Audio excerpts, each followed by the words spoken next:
Round of the playoffs for 2001 in the AFL. Tonight, it's the Arizona Rattlers against the Fury from Detroit.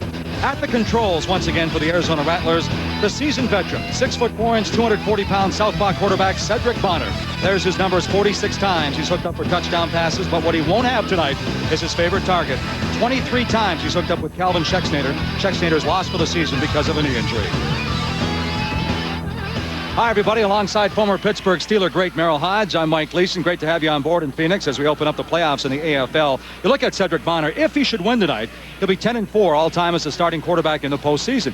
But you better believe he'd be a lot more comfortable stepping back and seeing Calvin Schexnayder down the field. Your most venomous snake is gone?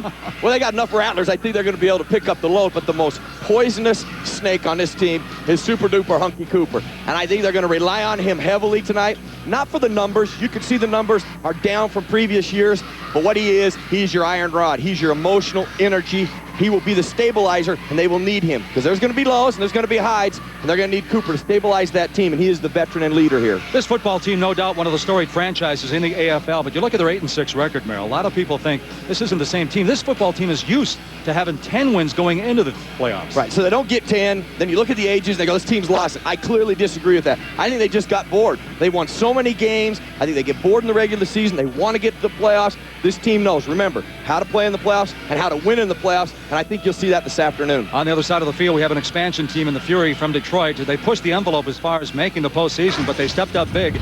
In the final game of the regular season, Scott Semtenfelter and Flash Gordon hooked up 6 times for touchdowns as they knocked off Indiana. Semtenfelter actually had 8 scoring strikes in the game. The last going to the defensive wizard, Cal Trulak, the rookie. And Detroit moves in with a 7-7 mark. Mike, let's focus on the offense, though. Semtenfelter and Gordon have to have terrific games together, collectively. One cannot have a good game and the other a bad game. They have to work together. You can see the numbers. This team has no running game. They have no factor back, if you can believe that. They average less than a yard a game.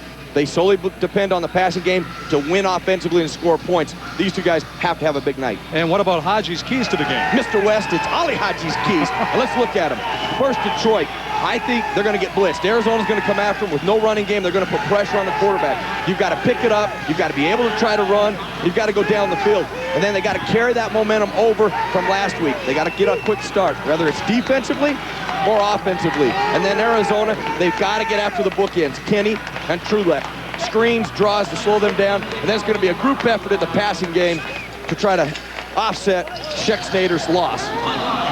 So the Rattlers come in at 8-6, Detroit at 7-7. Both clubs down the stretch lost back-to-back games, and both clubs stepped up to win their season finale. You're looking at Kyle Pooler, Ignacio Brache, missed 5 extra points last week. So Pooler, who started the season with the Rattlers, back in the helm. Robert Gordon, Flash Gordon, back to receive the kick.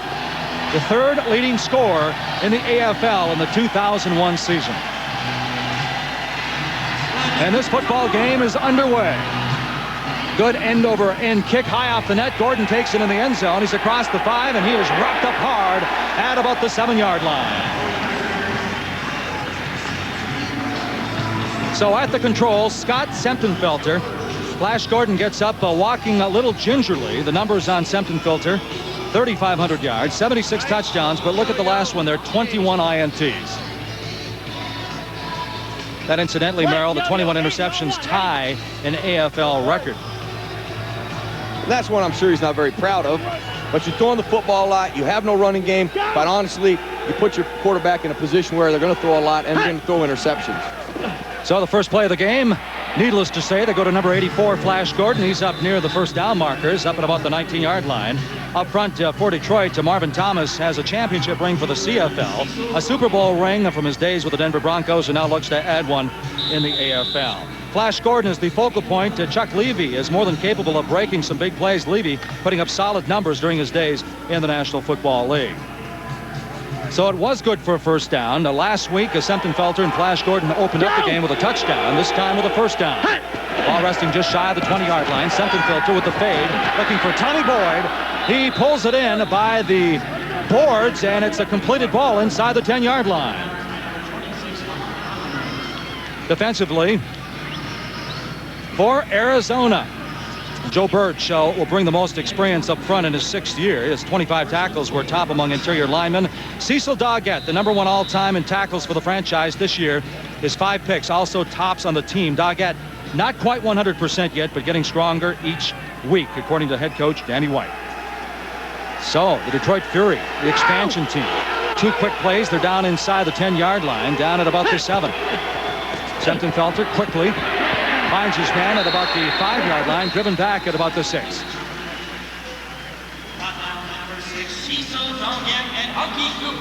So Chuck Levy on the receiving end, and don't forget here in the AFL the quarterbacks are mic'd, so we'll be going inside the huddle up periodically. Check it out. What'd you have? Switch. Did you come open? I just turned outside. Did you come open? Where? No, Bob. Here we go, here we go. Tell me when. Okay.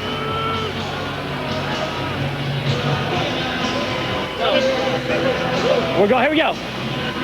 Left, over, 60. Zeke, go, on 1, ready? Well, clearly here they want Robert Gordon to get the ball. They're trying to isolate him with the Z over with the motion, and they're going to try to get him the football. They're not going to try to run the football, but this is so hard to score down in this area because the field is so short. Semptimphelter, plenty of time, looking in the back of the end zone for Chuck Levy. Incomplete, penalty flag down. Looks like they're looking at Hunky Cooper. So Hunky Cooper went down on the carpet, and closely behind him, the yellow Landry. You know, really, quite honestly, this is a disadvantage for Detroit. With the field being so short, you don't have a lot of room to maneuver. So the closer you get to that goal line, really the less routes you can run. You try to create confusion. We've got 8 against 8, but there's not a lot of field there, so a lot of the field gets filled up with the people. You can't run the option routes that you would like to. There's not enough space, so you have to do things quickly and decisively. Hands to the face of the quarterback on the defense on a multiple foul is declined. Pass interference, number 26 on the defense, is accepted. That penalty is half the distance and an automatic first down. Well, Danny White's team penalized 105 times this year. They pick up an early one here in this ball game. Yeah, I can assure you this, that you bring a club to the head of the quarterback like that, they're going to drop it every time. But quite honestly, I think it's a disadvantage for Detroit to get closer and closer to the goal line. They have no running game, and it's harder to throw the football the closer you get to the goal line. Exactly. Danny White said they're going to pin their ears back and come and put pressure on. They have to prove. Detroit has to prove they can rush the football. Semptimphelter cuts it back inside. He's going to be stopped shy of the goal line. Now, keep in mind, Detroit comes in averaging 0.8 yards a game. On the other side of the ball, Arizona, they rush it for 17 times. And you also have to remember that, you know, about 30 yards a game is equivalent to like 150 in the National Football League. So under a yard a game is even poor for arena football standards. They just have no running game. And you could tell there they rely on their quarterback to run the football. When you don't do it very much, that means you're not going to be very good at it. This is a difficult place to score. Very tough for Detroit right here. There's the numbers. Just shy of 46 points a game, 15th in the league. Last in rush yards at 0.8. Second down, the ball resting on the goal line. Semptimphelter takes it in for the touchdown. So Scott Semptimphelter, a couple of big plays through the air, gets him down knocking on the door, and Semptimphelter takes it in with his 6th rushing touchdown of the season. And I got to tell you, that's a surprise play. I mean, if you know Detroit, you watch it throughout the year, they just don't run the football, especially as their quarterback does not run the football. But when you get this close, it is tough to throw the football. And why not keep it to the guy who's going to touch the ball first, let him get in the end zone. Did a nice job of taking everybody to the right side and then running it back to the weak side. Well, Detroit scores on the first possession. Here's J.R. Jenkins with the point after, and he drills it right down the middle. So the Fury scoring first here in Phoenix. Scott Semptimphelter keeps it himself for the touchdown, and it's 7-0 Detroit over Arizona. Back in Phoenix, Arizona, there's the numbers so far. Detroit scoring on their first possession to grab a 7-0 lead. 4 plays, 42 yards. Semptimphelter 3 for 3 for 38 yards and a couple of rushes, including the touchdown. Hunky Cooper back to receive the kick for the Rattlers. Interesting story on this in itself. We'll get to in a second. He plays it high off the net. Hunky with some running room over the 10. Hunky Cooper running a little bit extra. harder because of a talk with Danny White, possibly. Well, maybe the talk, but I clearly think it's the playoff atmosphere. Hunky Cooper always elevates his game here. I think he'll do that today. And let's look at what Detroit did. Detroit came out and did what I think they had to do first. They had to establish something very quick, and they did that with a touchdown. Once again, the numbers on Bonner, just 7 interceptions compared to Semptimphelter's 21. But the Rattlers are trailing 7-0. Hunky Cooper with the return. Danny White told Merrill and myself earlier today that he thought he might go with the young man Chris Horn, but Hunky wouldn't take that too well. Bo Kelly takes it immediately, and James is there along with Trueluck to hit him at the line of scrimmage, and no gain. Setting the starting lineup for Arizona, Joe Birch will line up over the ball, filling the void left when Darren Kinney chose the free agent route, and look for Sebastian Berry to slip out and catch a ball or two. Merrill talked about the importance of Hunky Cooper, but Maurice Bryant is the guy who now leads this football team in receptions with 65 and 19 touchdowns. Second down, just shy of 10, as Bo Kelly picked up maybe 6 inches on the play. Bonner, quick drop, and he finds Hunky Cooper. Good for the first down. Well, I clearly think that's what you're going to see from Bonner in this game. Without Schexnayder, you're going to see him distribute the ball equally amongst all 3 wide receivers. Defensively for Detroit, Cal Trueluck could be gathering some trophies at the end of the year. The rookie out of Cortland State wound up with 8.5 sacks, 8 times named the Ford Tough Man of the game. In the secondary, Antoine Worthman leads the team with 4 picks and 117 tackles. Of course, Worthman was the defensive MVP for the Tampa Bay Storm just a year ago. First down for Arizona, trailing 7-0 in the ball game. First down, the ball inside the 25. There's a touchdown. There's Maurice Bryant. His first catch. It goes for 6.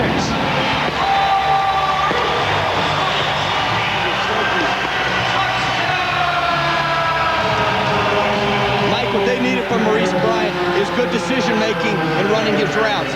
There was a good decision. Based on the coverage that settled, he took it deep. Now, he may not be able to see the route from the very beginning, but he makes a good decision based on the coverage. Keeps it kind of a thin post, stays away from coming all the way across the field, makes a good decision in how he runs the route. That's what gets him open. Then Bonner gets him the football. Pooler with the extra point. He drills it through, and we are deadlocked at 7-7. So Maurice Bryant pulls in the scoring, the game-tying touchdown for Arizona. We're deadlocked at 7 with 8:24 to go. Game tied at 7. Maurice Bryant, you brought up a good point. Danny White said that Calvin Schexnayder ran some of the best patterns in the league, but this young man is getting better with each game. Yeah, he's just smart in his decision route running.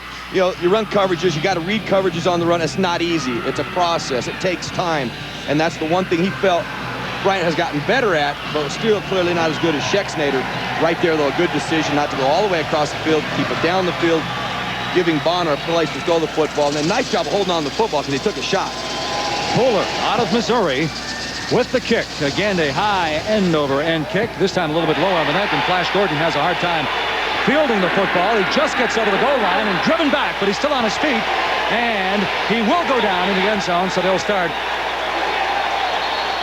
at the 5-yard line. See, now that's interesting. It almost looked like it would have been a safety, but I guess they're going to count forward progress. Well, Bo Kelly is calling for the safety down there. Yeah, oh, he wants it.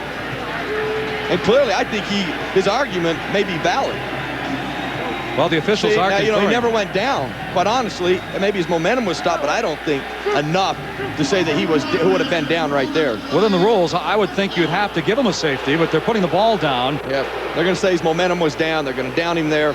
But clearly, I think the Rattlers have an opportunity to argue there because he was fighting to stay alive. He clearly wasn't stopped. Good point. He got away from them, got in the end zone, and then was tackled. Interesting point. If that happened at midfield and he got away for a touchdown, that touchdown would stand. Yeah, now you've got to try to take the ball out. That is one of the rules. If you get tackled in the end zone, no big deal. They take it to the 5-yard line. But here Gordon tries to get out, clearly breaks a tackle there. Now they do tackle him in the end zone. I clearly think that's a safety. Well, the ESPN Great Outdoor Games feature more than 300 of the world's best competitors in outdoor sports, vying for nearly $300,000 in prize money. The competition consists of 21 events in 4 sport categories: fishing, timber events, sporting dogs, and target sports. It all began on ESPN a couple of nights ago, Thursday, July 26th, 8 o'clock Eastern, and tomorrow on ESPN2. Well, I watched those guys work those chainsaws. I could have used them a couple weeks ago at my cabin, man. Maybe like a week to cut down a big tree. They do it in like 2 seconds. So Scott Semptimphelter, who 3 for 3 on his opening drive, as Wendell Gaines limps off the football field. Wendell Gaines, the 6'5", 290-pounder, the second-year man out of Oklahoma State. Your hands up. Well, there's a good shot right there of Greg Gales.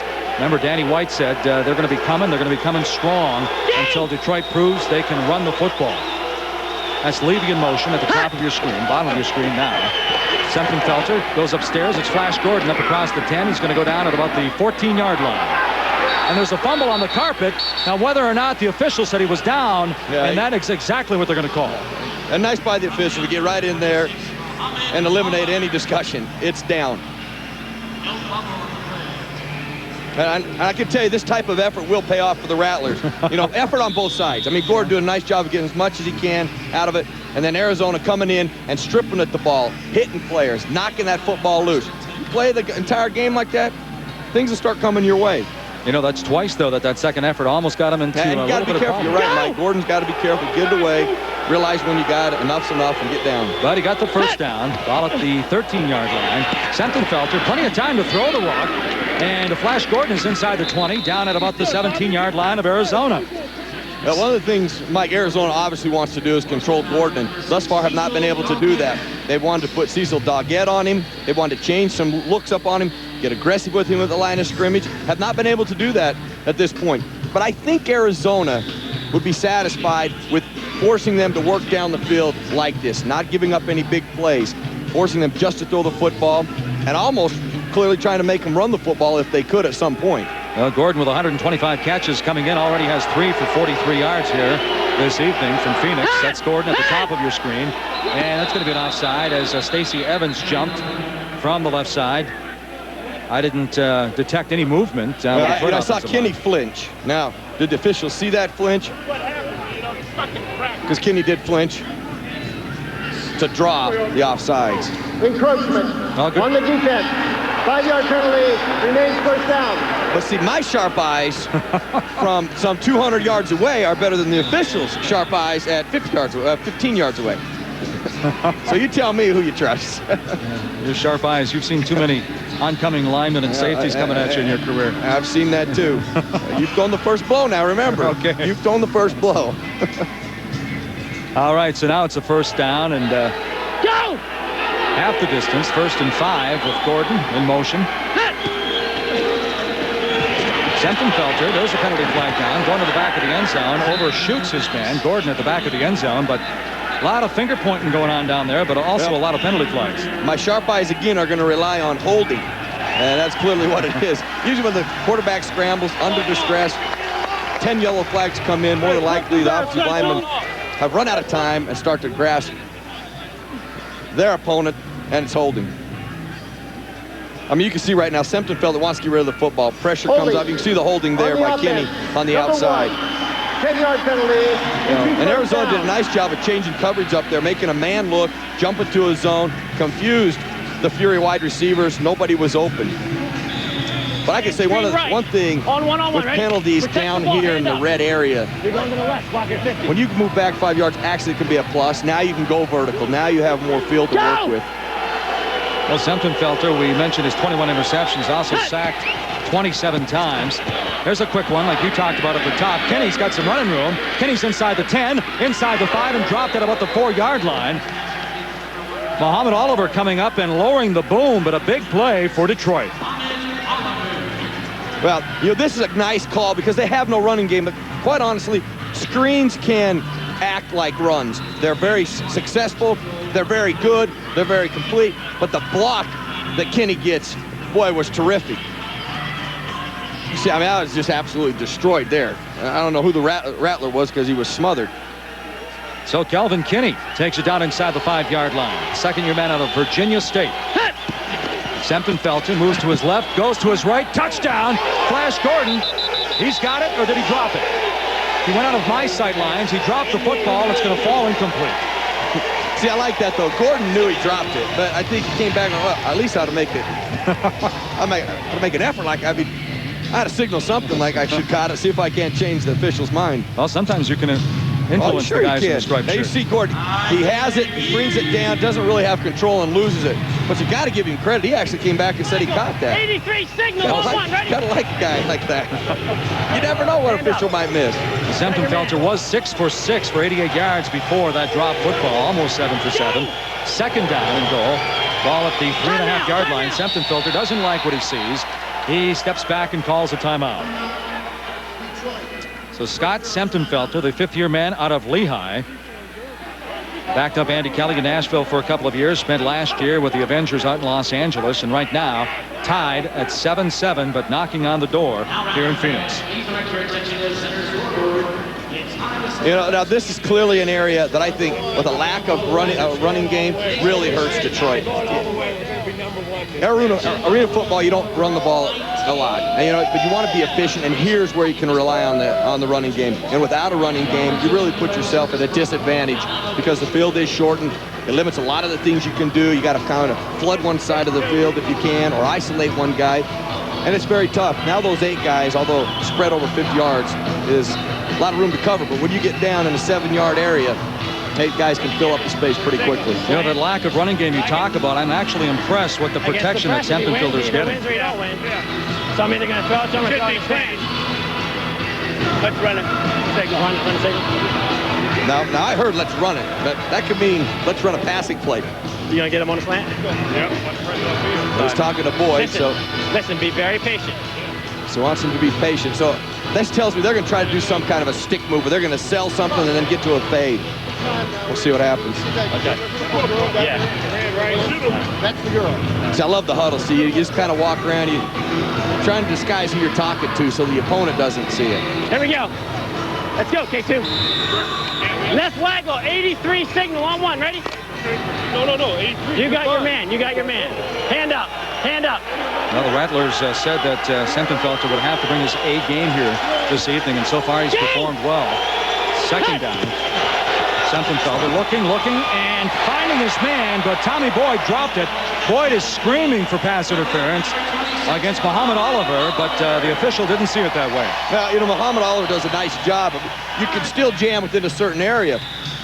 You know, they were trying to get to Boyd. You can see he's trying to stick him to the outside and get back to the inside. Just great coverage. Not getting fooled to the outside, realizing where he was on the field is so important as a cornerback on the outside. Relying on that wall to help you on the outside, keeping your inside position, not allowing Boyd to cross your face. And if you think the end zones shrink in the National Football League, it's even tighter here in the AFL. And with this non-running game they have, Sempenfelter trying to go to work. This time, it's good for the touchdown. It's Flash Gordon again. Well, so Sempenfelter and Flash Gordon. Yeah, when the going gets tough, those two combine. Now Sempenfelter gets up limping right now. He's going to go off. I mean, the guy's a competitor, a tough guy, expecting to come back, but you gotta be concerned about that if you're the Fury. I'll tell you what, a great route by Gordon. Nice play calling too, creating the motion, creating enough space for him to run that type of route. So J.R. Jenkins on for his second PAT, which he gets right there, right down the middle of the highway. And the Fury from Detroit tacks on another one. Sempenfelter to his favorite target, Flash Gordon. It's 14-7 Detroit.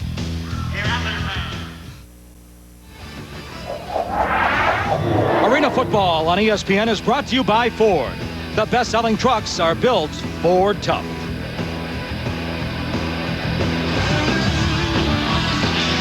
As we take a look at downtown Phoenix, back inside America West Arena, so far the Detroit Fury have been tough. Understatement, 2 possessions, 2 touchdowns, and a 14-7 lead. Trying to follow the momentum that Chicago set, the other expansion team, with a big win over Jay Gruden and the Orlando Predators. Here's the kick, high over the nets, and Arizona will have to start from the 5-yard line as we take a look at the last scoring drive for Detroit. Gordon with the touchdown, 5:53, 6 plays and 48 yards. You know, you look at Gordon's numbers at the bottom, 46 of the 48 yards, but 6 plays. Now, 6 plays in arena football is equivalent to a 15-play drive in the National Football League. You don't see a lot of them, but that's how Detroit moves the ball. And I think Arizona's willing to give up those type of drives, not the big scores. Force them into mistakes because there's still a lot of football to play here. If they keep having to have 6-play drives, the odds are they are going to falter somewhere. And that's one of the keys in arena football is just creating stops. Chris Horn in the ball game now, the rookie out of Rocky Mountain, and he is hit. Hello. And he is drilled hard. Oh, there's so much cushion on that wall, though. That can't hurt. Wow, Ryle Wells out of Fresno State really lowered the boom, though. But you have to remember one thing. The wall doesn't give, as you can see. All right, that hurts. That hurt me up here. Especially going in backwards like that. Detroit now with 11 plays compared to Arizona's 4. Wide back. Stay up, don't cut. Right switch, wide back, 10. Yeah, and I would say at this point, like again, Arizona's probably fine with that. Let Detroit run a bunch of plays. If we can score quickly, keep the game tied, we'll be happy with that. It's Randy Gatewood, the veteran, in motion. And Bonner looking, and he's going deep. And Bryant's held up by Antoine Worthman at about the 20-yard line, and penalty flags all over the field. You know, now everybody may frown on Worthman here, but if Worthman does not do this, that's a touchdown. If Worthman does not grab him, it's a touchdown. Quite honestly, I'm Mouse Davis. I'm like, you know what? Fine, son. Fine. Go ahead. Holding on the offense, number 53. Pass interference on the defense, number 23. The penalty's offset. Replay second down. Oh, see, Worthman knew there was holding. He's like, I'm not just holding. I don't want him to get a touchdown, get all excited. Well, I like your point, though, because in high school, college, I've always heard that the defensive backs are told to hold up their guy if they think they're getting beat. Rather hold to get a touchdown. Now. Listen, we're going on 2 here. Wax right, 10 on 2 on 2. Ready? Come on now. Now, 10 is a running play, but the key is going to be going on 2 here. Bonner with 377 career touchdown passes, one already here tonight.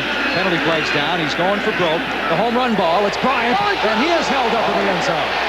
Boy, Wells was beat, and he knew it. But again, let's go back to the line of scrimmage before the ball was even thrown. Well, let's go back to the huddle. That 10's not a running play. That must be a go play. Because let me tell you, I'd be the only guy out there with a bust. I'd be running the football with my arms up, and they're going down the field.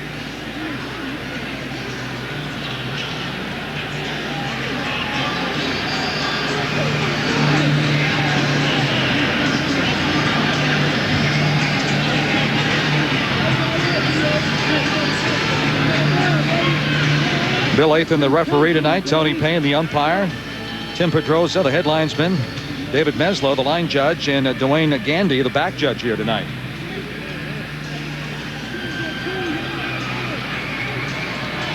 Well, it's interesting. I think they're arguing where the ball is going to be placed here. There are 2 fouls on the play. Offside on the defense, number 58 is declined. Pass interference. Intentional pass interference on the defense. Yeah, there's the key. Foul, automatic, first down. So intentional is the operative word. Right on your left, right across the line of scrimmage there. And quite honestly, I'm sure Mouse is not very happy with that because now we're talking about the play differential. You see, Arizona's getting big plays. They're scoring quickly. Detroit's having to methodically move down the field, and more than likely, that is not going to last. Sooner or later, stop's going to occur. 36-yard penalty. Chris Horn in motion now. Towards the bottom of your screen. And he cuts back. Horn takes it up the middle, and he stops shy of the goal line. Now, one of the better ways to run the football is to use your wide receivers because you do give up a blocker if you give it to your running back because you're matched up at the line of scrimmage. So you try to use that wide receiver, use the running back to block for the wide receiver. Pitch 38. Let's go back inside the huddle with the 94 MVP of the Arena Bowl, Cedric Bonner. Right flip, pitch 38 tag on 1-on-1, ready? Now, I know this is a run. This is flip 38 tag. They have to run the football here. If they don't, you have to do the broadcast by yourself. Peaua, I know it. Gets the call. He's up and he's going to be shy of the goal line. John Peaua, 6'3", 245-pound rookie out of Nevada. Peaua didn't have a lot of opportunities there. Already had a Fury guy in the backfield, had to jump over him. Once you leave your feet, very tough to complete what it is you're trying to do, rather tackle somebody or run the football. Well, the horn sounds. We played 1 quarter of play here from Phoenix, Arizona. Peoria is stopped, and Arizona trails by 7.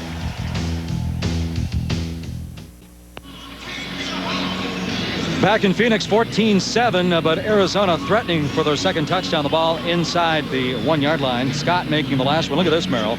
19 of 24 players on this expansion team are rookies for Mouse Davis. It's almost like a double-edged sword. I mean, yes, they're rookies, but they're also rookies playing the arena game, which is quite different from wherever they came from, whether it be college or the NFL. Exactly. Bo Kelly lining up behind Bonner now in the backfield for the Rattlers.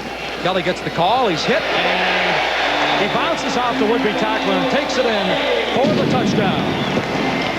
Bo Kelly with his 10th rushing touchdown of the season, 13th overall. That's just an attitude run right there. It's 3rd and an inch, and you have to get in the end zone. And Bo Kelly was not going to be denied there.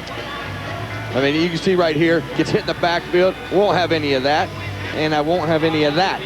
And I will be in the end zone. Well, Bo Kelly is 5th year out of East Texas State. Broke Bob McMillan's rushing records in week number 11. Coming into the game, he had 608 yards. And Pooler misses the extra point. Live football. And Kelly takes it into the end zone. That was a brilliant Yes, he does. play. Heads up play by Bo Kelly. So Kelly gets the touchdown. And he comes back with a heads-up play and gets the extra point. Yeah, and not one. That'll count as 2 points. What a heads-up play by Bo Kelly, because it was live.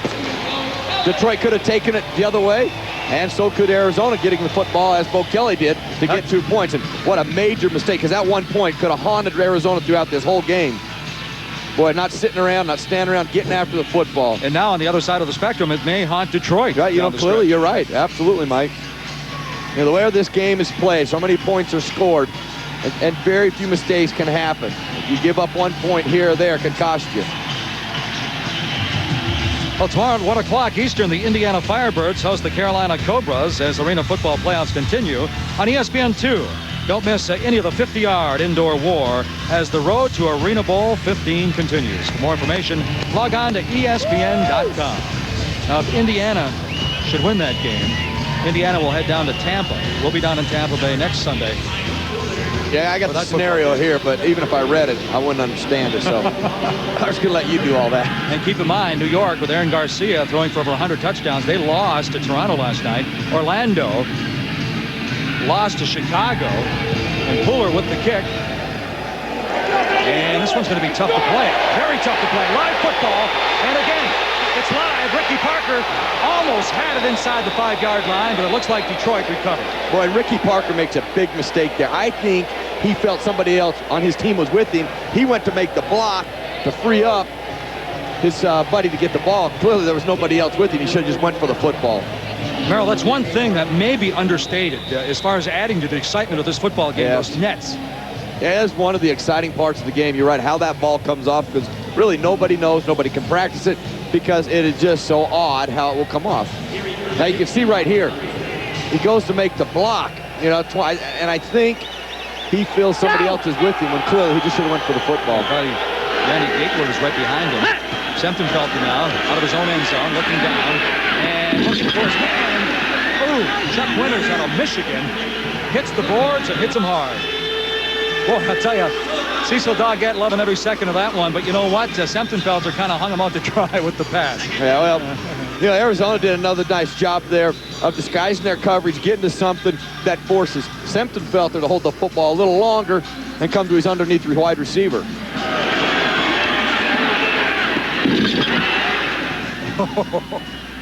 Well, the sound effects were good. So that'll bring up a second down with the ball just inside the 4-yard line. Flash Gordon in motion. Semptimphelter again from the back of his end zone. He finds Winters this time, and Winters fighting his way over the 15-yard line against Ricky Parker. First down, Detroit. That was a huge play to get out, not only in your own end zone, but it's a 2nd and 10. You had to get some type of yardage. They got a first down. There's some breathing room now. And this is really the opportunity or the area where I think it's best to go down the field. Try to strike big here. Detroit really hasn't done that throughout this game. I think here would be a good time to try it. 1st and 10. Try to go down the field. Winters for everything. Winters and Parker had a few words after the last play. Semptimphelter goes upstairs. That's Tommy Boyd fighting his way up near the first down. He's going to be shy by about 6 inches. But Chuck Winters, who got railed into the boards on the previous play, looked at Parker and said, hey, you don't play 4 years at free safety at Michigan and come out a wimp. Well, I would definitely have to agree with that.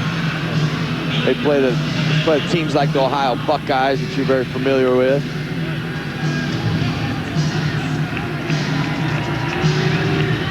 Those are terrific numbers right there. Very consistent, very accurate.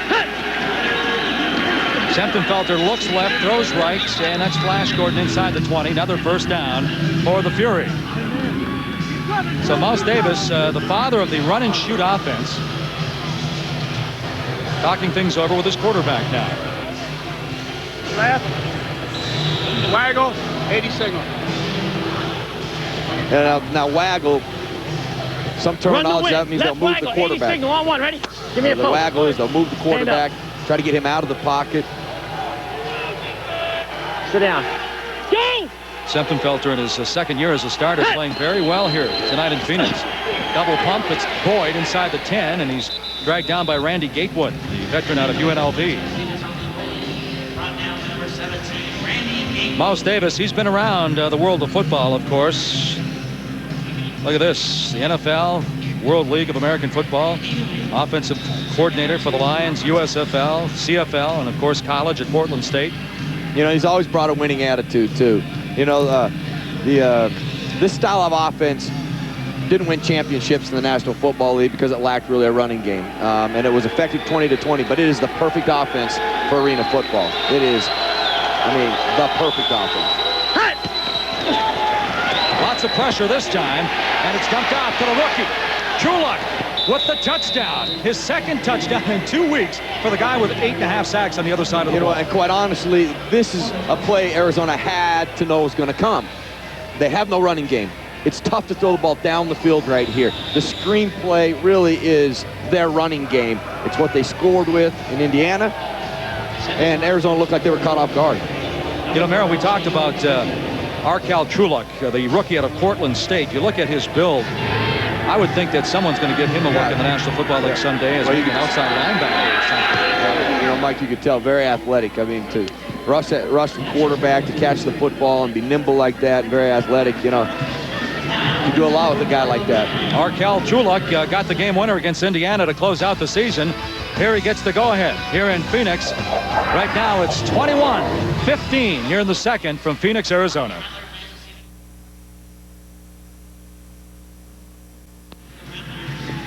Beautiful aerial shot of the Valley of the Sun of Phoenix, Arizona. That's the Bob, where the Arizona Diamondbacks play, right there in the center of your screen. Merrill, you asked for 3 tickets. Now I know why. And all I ask is wear your Sunday best. You know, the guy on the right, I asked for. I tried to come to your room and ask you something about today's game, and the guy on the right there wouldn't let me in. Yeah, well, I asked him to dress nice and behave, and look what happened. Jenkins with the kick. This time it's a low line drive. And Hunky Cooper puts his head down, gets over the 15-yard line. Arcal Chuluk with the touchdown, his second in 2 weeks, and he also recovered the fumble before scoring the touchdown. Tell me how the fans close? Boy, they're down there. Yeah, Danny White later, you know, Hunky Cooper missing that tackle, really scolded his defense when they came over, because you've got to expect that it's going to be their play. They struggle throwing the football down the field. You're limited with space. The screen has killed teams. You knew they were going to call it, and they called it, and nobody's there to make the play. Chuluk, you know, he was the Ford Tough Man 8 times this year, weeks 5, 6, 7, 8, 10, 12, 13, and 14. Let's dominate that award. 21-15, Bonner ready to work again. Hunky Cooper. He's driven down just over the 15-yard line. Now, the one thing I find very fascinating about this game is just the momentum changes. I mean, it is like a seesaw. I mean, it's constant momentum changes, and nobody has really seized that momentum and driven it somewhere. They've got it a little bit, then lost it. Let's go right, X back, 50 hook, X stop on one-on-one. Ready? Just a simple pass play where he's going to have an option to go down the field, but an underneath route too in case it's not there. That's Bryant in motion. Bonner looking for Bryant. Never took his eyes on him. Off him, and Bryant does some weaving and goes beyond the 20-yard line, dropped at about the 19.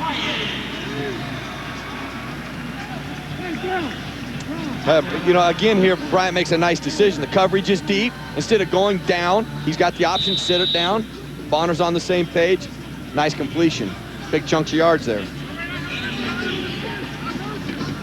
Bryant with 2 touchdown catches last week against Milwaukee to close out the regular season to put the Rattlers at 8-6. Bonner only had 3 touchdown passes, but they had 4 rushing touchdowns in that game, which again might be key by the end of this one. Bonner, lots of room to his left, lobs it over to Hunky Cooper. Nice concentration by Hunky. As he knew the boards were coming up, he pulled it in and brings it down to the 5-yard line. Yeah. It's a sin that you get penalized for making a great catch by the wall. I mean, opponent hits you like that, that's one thing, but take a licking by the wall just doesn't seem fair. Great catch by Hunky, though. You don't know who's around you. I mean, it's your teammate, but it could be somebody else, and that's great focus and concentration. Great concentration. Chuck Winters was there. He was ready to put the boom on. The bolts and everything just loosened when he hit the wall. So first down for Bonner. Bonner goes upstairs, and Hunky Cooper. Oh, there's a Kevin Scott all over his back, but the official said he had touched the football. Yeah, well, that was perfect timing by Scott. You're right, Mike. Perfect timing. Kevin Scott, a great college career at Stanford. Hunky Cooper, one of 2 players to earn both MVP and Ironman. Yep. Timing was perfect. You know, came across, hit the ball first, then the contact was made. 50X bow Y arrow on 101. Ready. Scott was an all Pac-10 pick back in the Stanford days. Second down now for the Rattlers. Ball shy of the 5-yard line. Bonner fires the bullet for Gatewood, and Antoine Worthman there on the spot to get his hand in just in the nick of time. Yeah, you can see how both these teams, once they get into this area, once they get into about the 10-yard area, they struggle throwing the football because now let's look at the defensive backs. Let's watch how they're just settling. They're just settling. They're not worried about anybody going deep. They can watch the quarterback. They can drive on the football. They can get underneath wide receivers. It is very tough to be successful in the passing game down here. That's why the factor back's got to get involved. 59 X post wing arrow on 101. Ready? But he will not get involved here. They're going to try to go to the corner here, and then they'll bring a little flat route underneath. At least try to create a completion. It's 3rd down. Well, Bonner was 6 for 6 until the last 2 incompleted passes. Bonner steps it up, sidearms it to Bryant for the touchdown. Big time play there by a big time player, Cedric Bonner. He stepped up, felt some pressure, and threw the sidearm scoring strike.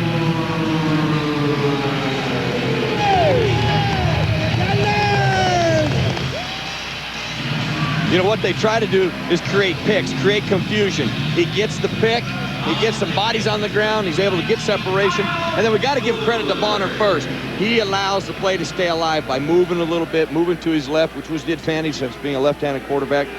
The result, obviously, a touchdown. Buller with the extra point. This time he drills it in, so he's 2 for 3. And the Rattlers grab the lead once again, thanks to the veteran out of Cal State Northridge. Cedric Bonner with the sidearm toss. Bryant with another touchdown. It's 22-21, Arizona. Back in Phoenix, there's the numbers favoring Arizona. And Earl, I got to tell you, the Scott Sentenfelter looks pretty poised here tonight. He has been poised. He's going to be asked to be poised throughout the remainder of this game. They ran here, I think, surprised Arizona because they don't run the football. Clearly, the quarterback doesn't do it. But he's been accurate. He's been decisive. He's made good decisions going down the field. And Arizona's forced him to work for it. They haven't had anything truly down the field. It's been short stuff. And I think the play calling's also been very nice right now with Mouse Davis and for the Detroit Fury. Well, before the game, you predicted that they'd have to hit some of those little dump passes or screens as Chula takes it in. Anytime you can't run the football, Mike, you do have to offset that with the passing game. And it's going to be your short passing game, screens, and stuff like that. And Arizona has tried to blitz. They've tried to create confusion, force them to run the football or create an interception or turnover, and thus far has not happened. They've got to credit the offensive line then for doing their job of protecting. Chuck Winters, the former Michigan Wolverine, back to receive the kick from Fuller. And this one's off the net, and Winters having some problems, but he has some running room. And he's up over the 5-yard line and hurdles his way to close to the 10. ESPN, with all of its news-gathering resources to provide the most comprehensive NFL news, both on and off the field, joined host Mark Malone, as his 10 years of experience in the NFL contributes to even more professional football programming on ESPN2. Malone will be joined by the revolving cast of analysts. To my right, Merrill Hobbs, of course, Mike Golick, Sean Salisbury, expert reporters such as John Clayton, Ron Jaworski, Chris Mortensen. And see it Tuesday through Saturday, 7 Eastern, on ESPN2. For more information, log on to ESPN.com. Easy on the word expert. For you or all you guys? No, just those guys. Boy, Sentenfelter steps up, and Grovestein had it and dropped it at about the 19. So before that ball was thrown, Sentenfelter, 12 of 15, 138 yards and 2 touchdowns with 6 different receivers. That is key. Yeah, and that's Sentenfelter's first sign of pressure. Arizona wants to come after pressure. They didn't have success in the first quarter. But here in the beginning of the second quarter, they're getting pressure. And if you can get it quick, the quicker the better in any level of football, but especially in arena football because they get rid of the ball so quickly. It's still almost an opportunity to make a play. Sentenfelter being able to maneuver a little bit, keep the play alive. Well, lots of pressure that time. Looking for Torrin James, his fullback. James barely got over the line of scrimmage, and Sentenfelter was going down, so he had to let go of the bullets. Stacey Evans, one of the first to reach the Detroit quarterback. You know, almost kind of looked like a miscue. Nobody even blocked to the outside. I don't know if they were trying to run a screen to that side, just didn't get it done quick enough, which clearly looks like what they were trying to do. Sebastian Berry, number 78.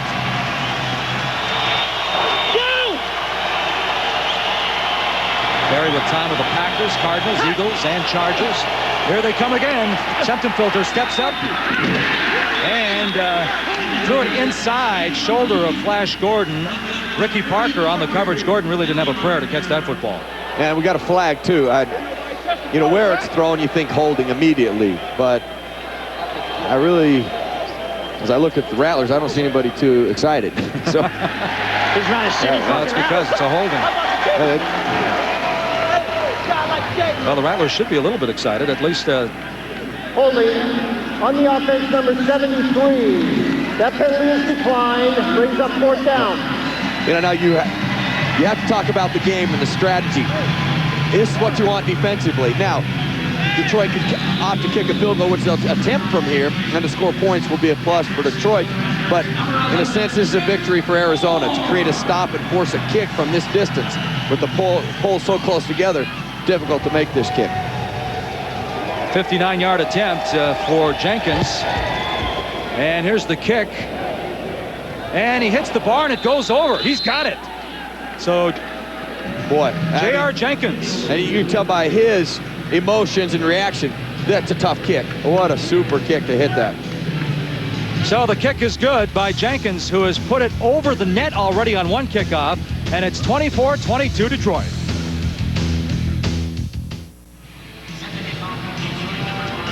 And we're back. Don't forget, Monday night, ABC Sports brings you 4 of golf's greatest players in a one-of-a-kind primetime event. Tiger Woods, Annika Sorenstam team up to face David Duval and Kerry Webb in a single-stroke match play tournament. The Lincoln Financial Group Battle at Bighorn, Monday night live at 8 o'clock Eastern on ABC. So Jenkins now, in his first game against Milwaukee, kicked 3 over the net. He already has 1 over the net here. And looks like he may have 2, which he does. Boy, this guy's got a strong leg. You know, you're exactly right, Mike. You have to take a look at that. We've watched enough arena football to clearly know that does not happen. I mean, especially a couple times in the game is a rarity. Most kickers will try to get it high off the net, but to actually clear the net. Well, you can tell by his emotion, his reaction on that long field goal kick, that does not happen all the time. And that field goal, initially I'd said 59 yards. It was 57. Now keep in mind that the Arena Bowl end zones are not 10 yards. They're 8 yards deep. So Bonner ready to work again, trying to take the lead. They trail by 2 with 2:11 to go.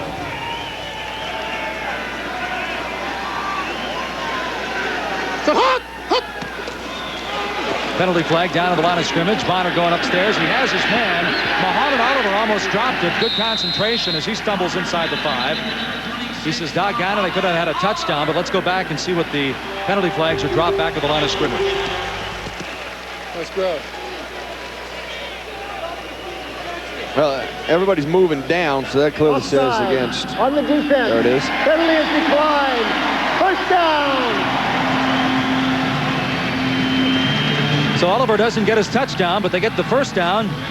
You know, and I can't tell you what there's all kinds of difficult catches to make, but I clearly think when you're going full speed, you got to stop and catch a ball behind you. That is one of the most difficult catches to make in football. Muhammad did a terrific job of holding on that football. And, I know Bonner's thinking, dang, just got to lead him a little more. But, this is what happens when you lose the guy you go to 50% of the time, Schexnayder. You've got to get a feel for a lot of guys now when you're used to just one guy. Remember a couple of years ago we were here doing a game, and Danny White said, I've got to find time for Muhammad Oliver because he loved the guys athletically. This is Horn trying to turn the corner. He's not going to do it. He's dropped by Torrin James at the 5, and there's a late penalty flag down. Penalty marker down. There was a host of white jerseys around the football. James made the initial contact, and a late penalty flag dropped at the 5. Clearly, hopefully, we'll be able to see this again. I don't think it's a face mask. I think where the official threw the flag from, I don't Personal think. foul, face mask on the defense. Torrin James is livid. And I think he has the right to be, because I do not believe it was a face mask. I don't even think his hand came across the face mask. It would have been hard for the official to see it from that angle. So he's clearly got him around the neck, but I don't see a hand on the face mask. Maybe an not even an inverted. You see, and you got to realize the officials on the back side, he can't even see the front of the face mask. So, I don't think he's in position to make that call. Well, Detroit now with a third penalty for 46 yards. Watch the knife. And Mouse Davis now watches as the Rattlers threaten again. Rattlers down by 2, 24-22. Horn is upended behind the line of scrimmage. Boy, the initial contact was just a millisecond. And it looks like somebody might have hurt their leg because they're immediately calling for somebody to come out. Cedric Bonner is waving for the trainers.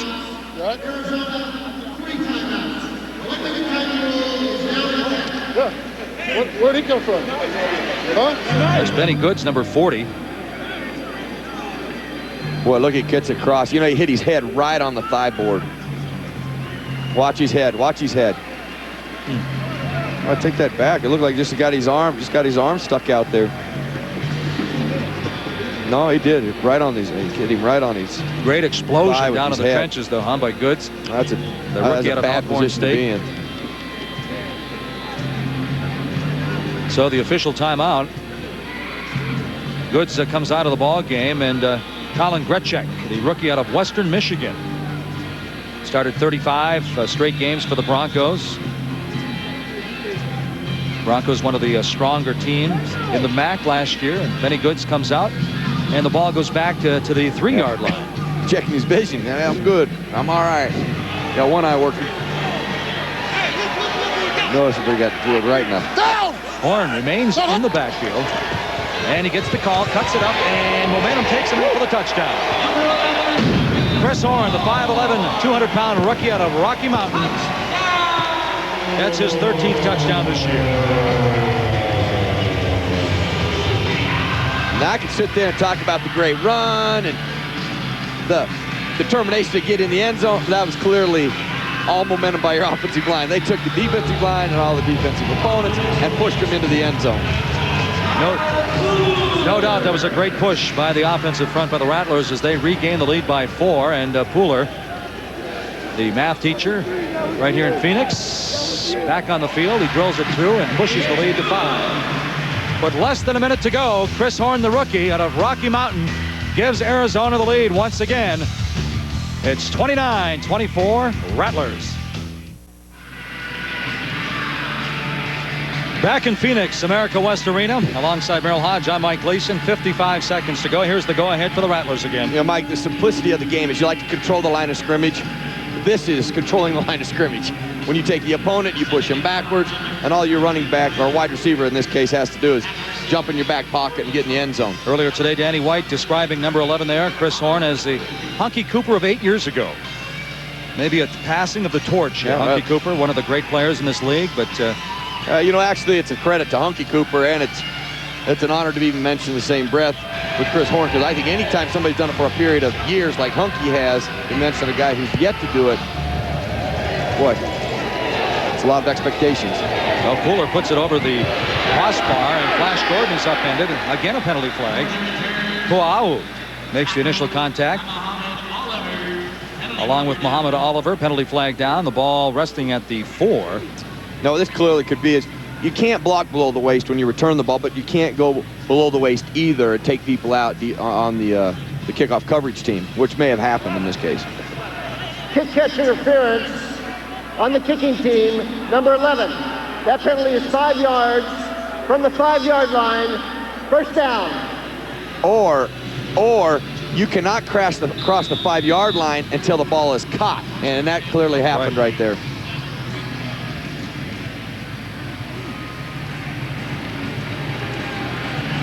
Oh, he sandwiched.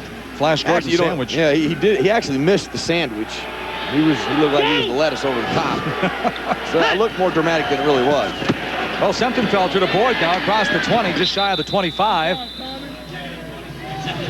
Final 45 seconds of the first half. Can Detroit get in the end zone one more time? As Merrill said, you can't cross the 5-yard line until Flash Gordon touches that football. Oh, definitely. Yeah, Hornet already crossed the 5-yard line. You could tell that he was about on the 2-yard line. He's got to stay on the other side of that 5-yard line until the ball is caught. I'll say this, though, Merrill. This is an exciting game, but when you're playing with adrenaline, and there's so many rules that you have to keep in the back of your mind. Yeah, that's why Detroit being rookies, they got to learn all these things. Exactly, good point. Great point. Play like they have has been a credit to him. Boyd, back-to-back catches for Boyd. He's up to the 20-yard line.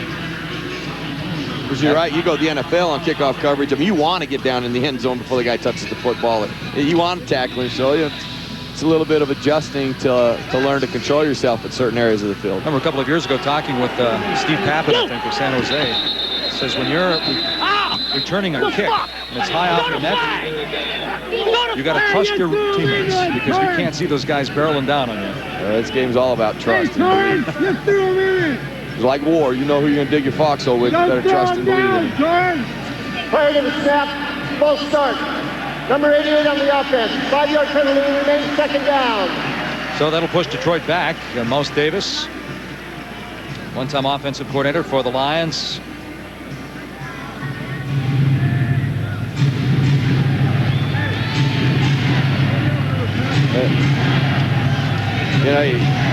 You get cut. And I surely see Semptimphelter's anger in that. You want a guy to stop when you hear the whistle. Kelly being cut.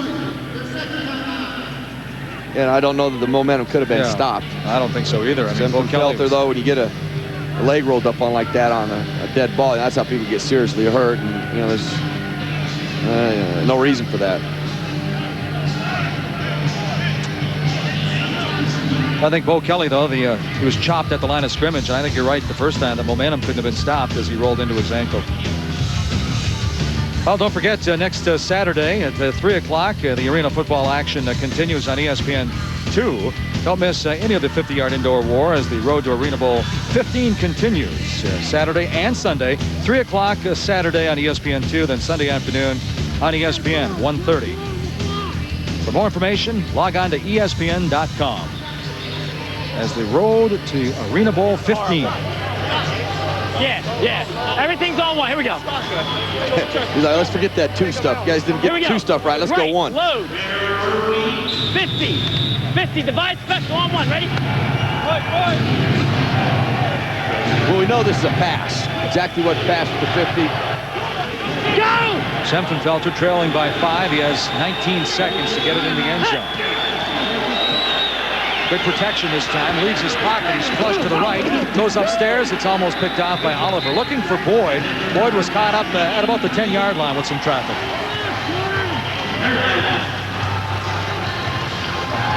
Boy, it's tough to beat Arizona when the Rattlers are up at halftime. Hustle. Load. Post. Bingo. Load. 50 post. Wing bingo. On 1. Ready? It's the playoff on your feet. No doubt one of the loudest arenas in the AFL here in Phoenix. Final 11 seconds of the first half. Semptimphelter flush from the pocket again, goes downfield, Flash Gordon making a nice effort, and a late penalty flag. It looks like it's going against Cecil Doggett. Yep. So Flash Gordon dove for the football. Doggett, it looked like he was hanging on his legs, inadvertently, albeit. Well, what I like to see in the replay is if Doggett did not trip and fall over him. You know, that looks like he tripped to Incidental me. contact? And I believe you got to pick the flag up. Now, here's the responsibility of other officials. The official right down here. Yes, that's the right thing. You know what? The official is throwing the flags 15 yards away. He sees the contact. The official right on top of it sees Doggett trip. You got to call that off. Terrific job as a group. Officials working together. You're on a roll here. I better stop, man. I guess they got another half. Well, that'll leave Sentenfelter and company with 5 seconds, and here comes the kicker. J.R. Jenkins, on the year, he was 3 of 21. Last in the AFL, but we've seen his leg, a 57-yard field goal. Just to confirm that the officials are right and we are right, I think they're absolutely right by picking that flag up. Ball spotted at about the 41 yard. It's blocked. Evans with the block, loose football inside the 5-yard line. Time has expired. It's still alive in the end zone. Finally dropped on by one of the Fury. It's Truelock, the rookie again. I can only tell you by that play right there, folks, do not go anywhere. Right. There's a lot of football to be played yet. So Stacey Evans out of South Carolina. And one of the keys, Mike, here is you cannot rush outside. You got a bull rush, basically. Terrific job by the Rattlers of getting the pressure, getting across, blocking it, and then the old Raider play. Keep the ball alive. Push it in the end zone. But you got to cover it. By Truelock with another big fumble recovery there. Truelock has played some heads-up football today. So we played one half of play, the opening round of the playoffs here in Phoenix, Arizona. And the second half promises to be a great one. Truelock, 2 fumble recoveries, a touchdown for the rookie. It's 29-24 Arizona at the half. Back in America West in Phoenix, and there's the numbers after the first half. It's been a great one, back and forth, and when time expired, Arizona on top by 5, 29-24. And the road to the Arena Bowl championship actually got started last night. Chicago at Orlando. Chicago beating Orlando in the last regular season game, and then Craig Wheelahan to Cliff Dell to get things going. 8 yards for the touchdown, and Chicago's off to the races here. Actually, Orlando's off to the races, but then Chicago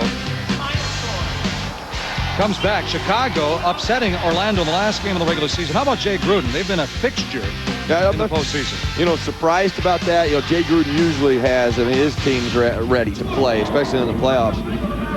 You know, but Orlando, you know, you got to give them credit. You know, I mean, Chicago goes to Orlando and beats them, and beat them at the end of the regular season. So actually beat them twice in 2 weeks. Yeah, so you got to watch out for a team like Orlando. The one thing you can say about them, you can't take them lightly from here on out. Yeah, first time since '97, Orlando will not be in the Arena Bowl championship. Orlando won the Arena Bowl in '98 and 2000, lost to Albany in '99. And last night, Toronto and New York. Aaron Garcia with over 100 touchdown passes. A nice one there to Kevin Swain. It's 14-7, New York on top. I mean, that's just ridiculous. 100 touchdown passes. I mean, wow. Well, Salisbury ties it at 14. Salisbury finds Ty Law to make it 21-14. And Toronto with the upset over New York. Actually, the first playoff victory in franchise history. 64-57, the final numbers. Now, Garcia setting a wild card record for completion, attempts, yards, 383, 8 touchdowns. The bottom line, he had 112 touchdowns. His 2-year total of 209, but Merrill, again, the bottom line is they're out. They're gone. Wasn't enough. Wasn't enough, and I'm sure that was a little bit of a shocker to the league. Aaron Garcia with over 100 touchdown passes, not in the postseason any longer. Here in Phoenix, it's the Rattlers, 29-24. On top of the expansion, Detroit Fury. Detroit trying to do what Chicago did to Orlando last night down in Florida. We'll be back here on ESPN after this. Back inside America West Arena in Phoenix, the Rattlers at halftime by 5 over the Detroit Fury, 29-24. Detroit came out, set the tone early. Scott Sentenfelter was 3 for 3 on his opening possessions, 38 yards. He took the touchdown in for himself, and that set the tone and wrote the script more or less, because this has been like a tennis match. Back and forth, Bo Kelly scored on the ground, then he recovered a 2-point conversion off the missed kick. So it's 29-24 Arizona. Danny White, the head coach, of course, the NCAA's all-time leading passer who left Arizona State, and now he continues to work his magic in the AFL. Now, in his 10th season as head coach of the Arizona Rattlers, Danny White has established himself as one of the greatest coaches in arena football's history. With more than 100 victories, 8 division titles, and 2 Arena Bowl championships under his belt, this future Hall of Famer is actually quite modest when it comes to taking credit for the Rattlers' success. Well, I wish I could take credit for it. I would say that probably the biggest factor in our success has been the fact we've been able to attract quality players who are also quality people.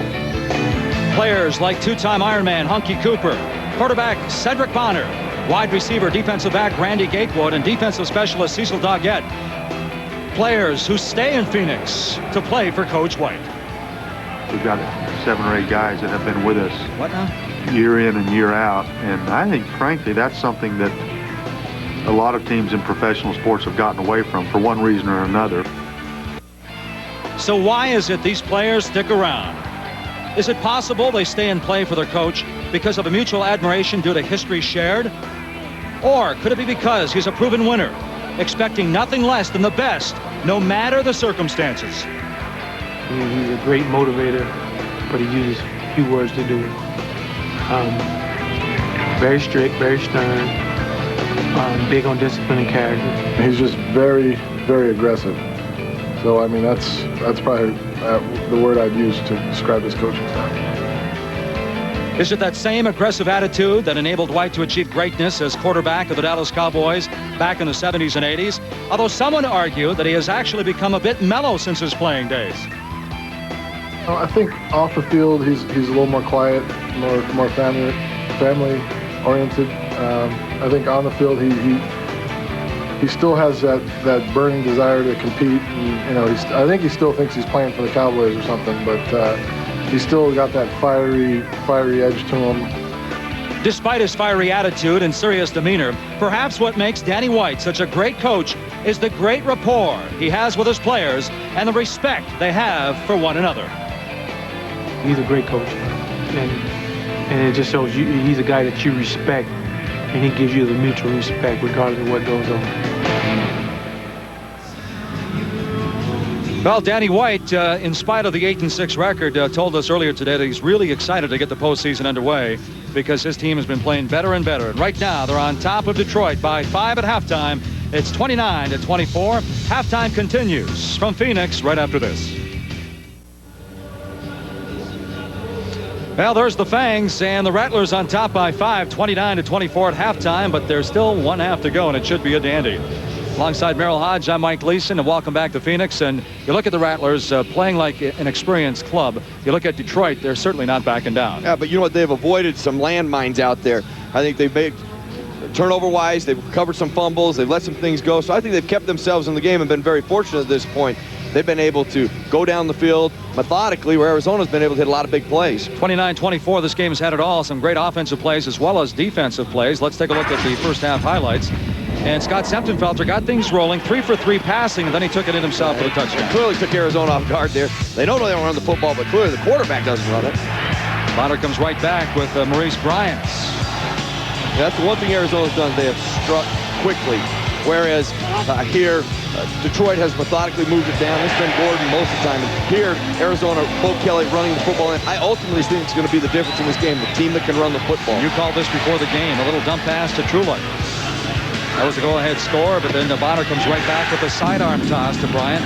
Big-time play there as Arizona regained the lead. And there's a 57-yard field goal by J.R. Jenkins, who's kicked it over the net twice here tonight on kickoff. Yeah, and that has been a big part of keeping Detroit where they are right now. You know, that field goal there and then forcing Arizona to go the distance. Great line surge that time by the offensive line for Arizona as Chris Horn, the rookie out of Rocky Mountain, takes it in for the touchdown. 29-24 as we take a look at the numbers after the first half. Yeah, I think, first of all, it speaks volumes. The first downs, there's 10 for Detroit. that's how they move the football. I'm a little surprised that actually Arizona has 7 because they've had more explosive plays. They've scored more points. The yards are different, only based on Arizona holding Detroit that one time. Pretty clean. It's been, well, penalty-wise, been about the same. It's been a pretty clean game. And, if you're around at the very end of the game where the ball was fumbled, it was all the way to the end zone, and Detroit was able to recover it, I think that's what we're going to see the second half. We're going to see a lot of excitement here the second half because Detroit is right where they want to be on the road, but only down by 5. Honky Cooper back to receive the kick. Jenkins will try to put it over the net once again. Here's a high kick, and he is going to do it for the 3rd time. So he did it against Milwaukee 3 times, and he did it here in the opening round of the playoffs 3 times. J.R. Jenkins has kicked it over the net, and the Rattlers will have to start at the 5-yard line, and there's a souvenir. And that's part of arena football right there. It's fan-friendly. Ball goes up out in the stands. It's your ball. Keep it. And just send the players back. They do insist we send the players back. Easier to get a ball here with the Rattlers than it is for the Arizona Diamondbacks. Especially with J.R. Jenkins. Barry kicking. Bonds is around, right? Oh, did he hit a missile last night, huh? Bonds and Galarraga, as the Giants beat the Diamondbacks 9-5. We're back to arena football now. First play of the second half. Gatewood getting a lot of minutes here this evening as Bryant gets it on the right side, top of your screen, wrestles his way up near the first down markers, and wrestling is the operative word. It turns to a boxing match, or at least a shoving match anyway. Yeah, I truly like the enthusiasm. I mean, we're clearly we got 2 teams fighting it out. Nobody's clearly giving up here, but just not a smart thing to do at the beginning. Damn punches. It ain't all right. And you know what? I love that. Bonner's the leader of that team. You got to go over there and address that. Well, number 13 saying, I already lost Calvin Scheckstander. I can't afford to lose you to fight. You are exactly right, Mike. Those are just dumb penalties, and there's things that you control. When you control certain things, and you better not do them. Personal foul on the defense. Personal foul on the offense. They offset. First down. I still like that. I like it when they call fouls on both sides. It just didn't happen then. Doesn't even count. How many times have you been tossed out of an NFL game? Never. Never? Never. I don't think. No, never. Let's go. Watch right. Excellent. Doesn't mean I shouldn't have been. None that you want to talk about here. Cedric Bonner trying to get to 10-4 all-time as a starter in the postseason. The Arena Bowl MVP back in 1994. They won it again in 97. He went down with a broken leg, and Donnie Davis led him to the championship. Boy, Honky Cooper runs into a wave as Torrin James and Truluck make the initial contact. Yeah, when you run screens like this, these are wide receiver screens. Watch Bryant. I mean, they do this for a reason. Those wide receivers have a better chance of blocking those defensive backs than the big offensive line do. And Bryant did a terrific job there of freeing Honky Cooper up for a 5-yard gain. X-back, laser, screen right to the fullback on 101, ready? I heard the factor back in there now. See, I even know that one. It to him. See, this what the Arizona's doing this for a reason. They haven't had a lot of pressure, but it creates indecision on those defensive ends' minds. There's a swing out to Bo Kelly. He's got some running room. Kelly dropped at the 20-yard line. Another first down for Arizona. Great call by the Rattlers. And this is part of the stuff I thought we'd see earlier in the game, but they've got control of the game, they feel. Let's come out, make sure that they don't get pressure on our quarterback. Make Truluck, make Kenny, let them think about things versus just getting after the quarterback. And although Truluck played it pretty good there, he's still wanting to get up the field. Now he's going to have some indecision. Right, X-back, 10 on 101, ready? Okay, now we've heard 10 before, and somebody up here said it's a run. So I said it's pass, and they're going down the field with it. That was the guy down in the next booth, I think. Huh? Yeah, I think so. Got on the mic. El Bonner goes upstairs. It's Honky Cooper lowers his head. He and Chuck Levy with the collision inside the 15-yard line. Good look at his helmet there. You can tell that there was a good strong hit by Levy. I'm not sure who took the worst of it. You know, something that I would love to make reference to right now. It's the beginning of the second half. I think it's often forgotten. You know, we've got some good athletes out here. There's some terrific athletes. But these guys play both ways. I mean, the conditioning you've got to be in, the mental toughness that you got to have, I think gets overlooked at this point in the game. So we're so used to seeing the offense leave and the defense come on that we just assume that happens here. It does not happen here. Guys play both ways. A credit to their conditioning. In college, Levy and Honky Cooper played a lot of positions. So that's a great point. Levy, of course, at Arizona. Wide receiver, quarterback, running back. Bonner looking down. Has his man. It's Honky. He's going to be shy of the goal line, however, but Hunky Cooper played 6 different positions at UNLV. But Hunky Cooper did a nice job of holding his route inside and in a timely fashion breaking to the outside. You can tell him right at the goal line, he's trying to get that ball up out of his stomach. He couldn't get it. Now, we'll probably not see Hunky here. Bonner waits for him, gets in the ball. Now, you can see he's trying to get the ball out there. Just couldn't. We'll see if we can see Hunky Cooper about the hash area, how he pushes it in, now breaks it out. You see you hold that coverage to the inside, then you get that separation. Victory for Arizona. They'd had playoff home wins in 9 straight years. They're 3-4 at home here in the 2001 season. Bonner now 13 of 15 for 163 yards and a couple of touchdowns. Nobody ever got set, sir. Now, that play never got rolling. Bonner said we were never set, and the penalty flags dropped on the carpet. It's an argument. I don't know if it's a good one, but it's an argument. He still has time to do it. He still has time to do it. Nobody's set. Come on now. Rattlers were penalized for 591 yards, the 3rd fewest. You know, Mike, I've made reference to, you get a 5-yard penalty here, big deal, because of the field being so short. Now, for Detroit, it's no big deal. But for Arizona, this close, because they run the football so well. There's no foul on the play. The tight end did declare. The tight end declared. Okay, now, one thing in arena football, the tight end has to raise his hand. If he does not raise his hand, they throw a penalty. Clearly, one official felt he did not. Another one corrected him that he did. There's only 1 second on the clock. Listen, come here. Come here. As far as tight ends for the Rattlers, Wendell Gaines led the tight ends with 4 catches for 84 yards. Remember, we saw Gaines limp off the football field back in the 1st quarter. Right now they have Birch over center, Oscar Sturgis, along with Sebastian Berry. So Mouse Davis trailing in the opening round of the playoffs 29-24. We're in Phoenix, Arizona. The winner moves on, the loser goes home. Arizona by 5. 11:15 to go in quarter number 3. 5-point lead for Arizona. Yeah, there's a lot of confusion. What has to happen in arena football, Oscar Sturgis, the tight end there, has to declare. He raises his hand. Which he did. The penalty, which he did, right? The penalty was thrown saying he did not, which was given back to us. Now, I thought the clock had ran out, but they said the discrepancy was the tight end. Clearly, he raised his hand. He must do that, and he did. And Bonner, all 6'4", 240 pounds, takes it in for the touchdown. So Cedric Bonner adds to their 5-point lead. Threw for 46 scoring strikes on the year. This time he takes it in himself. And it's 35-24 favoring Danny White's Rattlers. Before taking it in, Merrill, for the touchdown, Bonner had completed 7 straight to 5 different receivers, so he's on a roll. Yeah, right.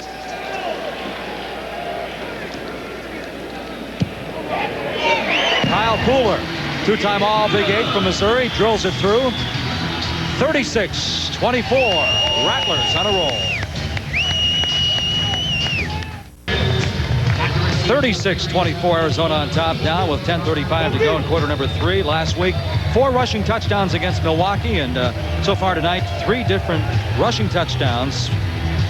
Kelly, Horn, and Bonner finding the end zone on the ground. Here's the kick by Pooler. Gordon will have to play it high off the net. Returns.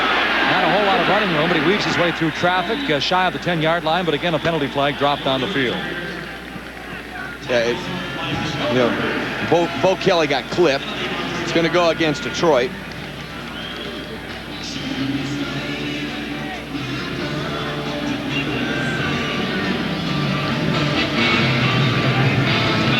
During the return, on the receiving team, illegal block in the back.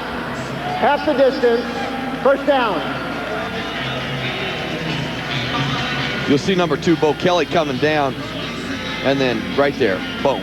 That is no group huddle on that one. That is clear. That is a clip. Come on, ready. So Senftenfelter with a big first half, now trailing by 12, the largest deficit for Detroit in the ball game. Started the game 6 of 6 for 88 yards. Since then, 8 of 16. Gordon in motion. Gordon gets the call. It's almost picked off by Bo Kelly. So defensively, a big play there by the Rattlers. Okay, now, if I'm Mouse Davis, I clearly got to go down the field.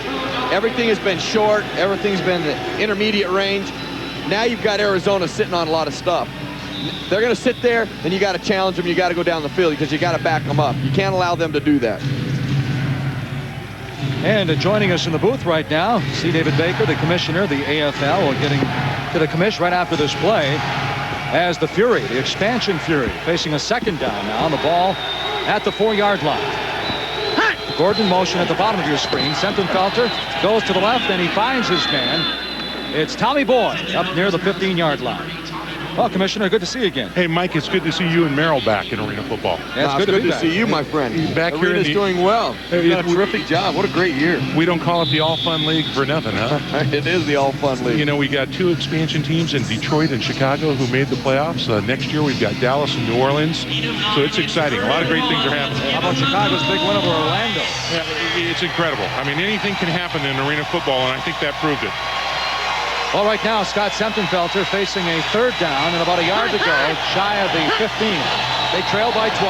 Sentenfelter looks right, comes back to the left with a lob, and great coverage by Ricky Parker that time of Arizona.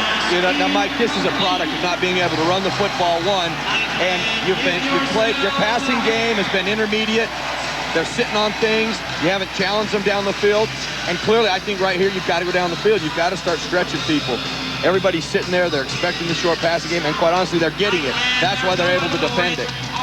You talk about some of the excitement, Mr. Commissioner.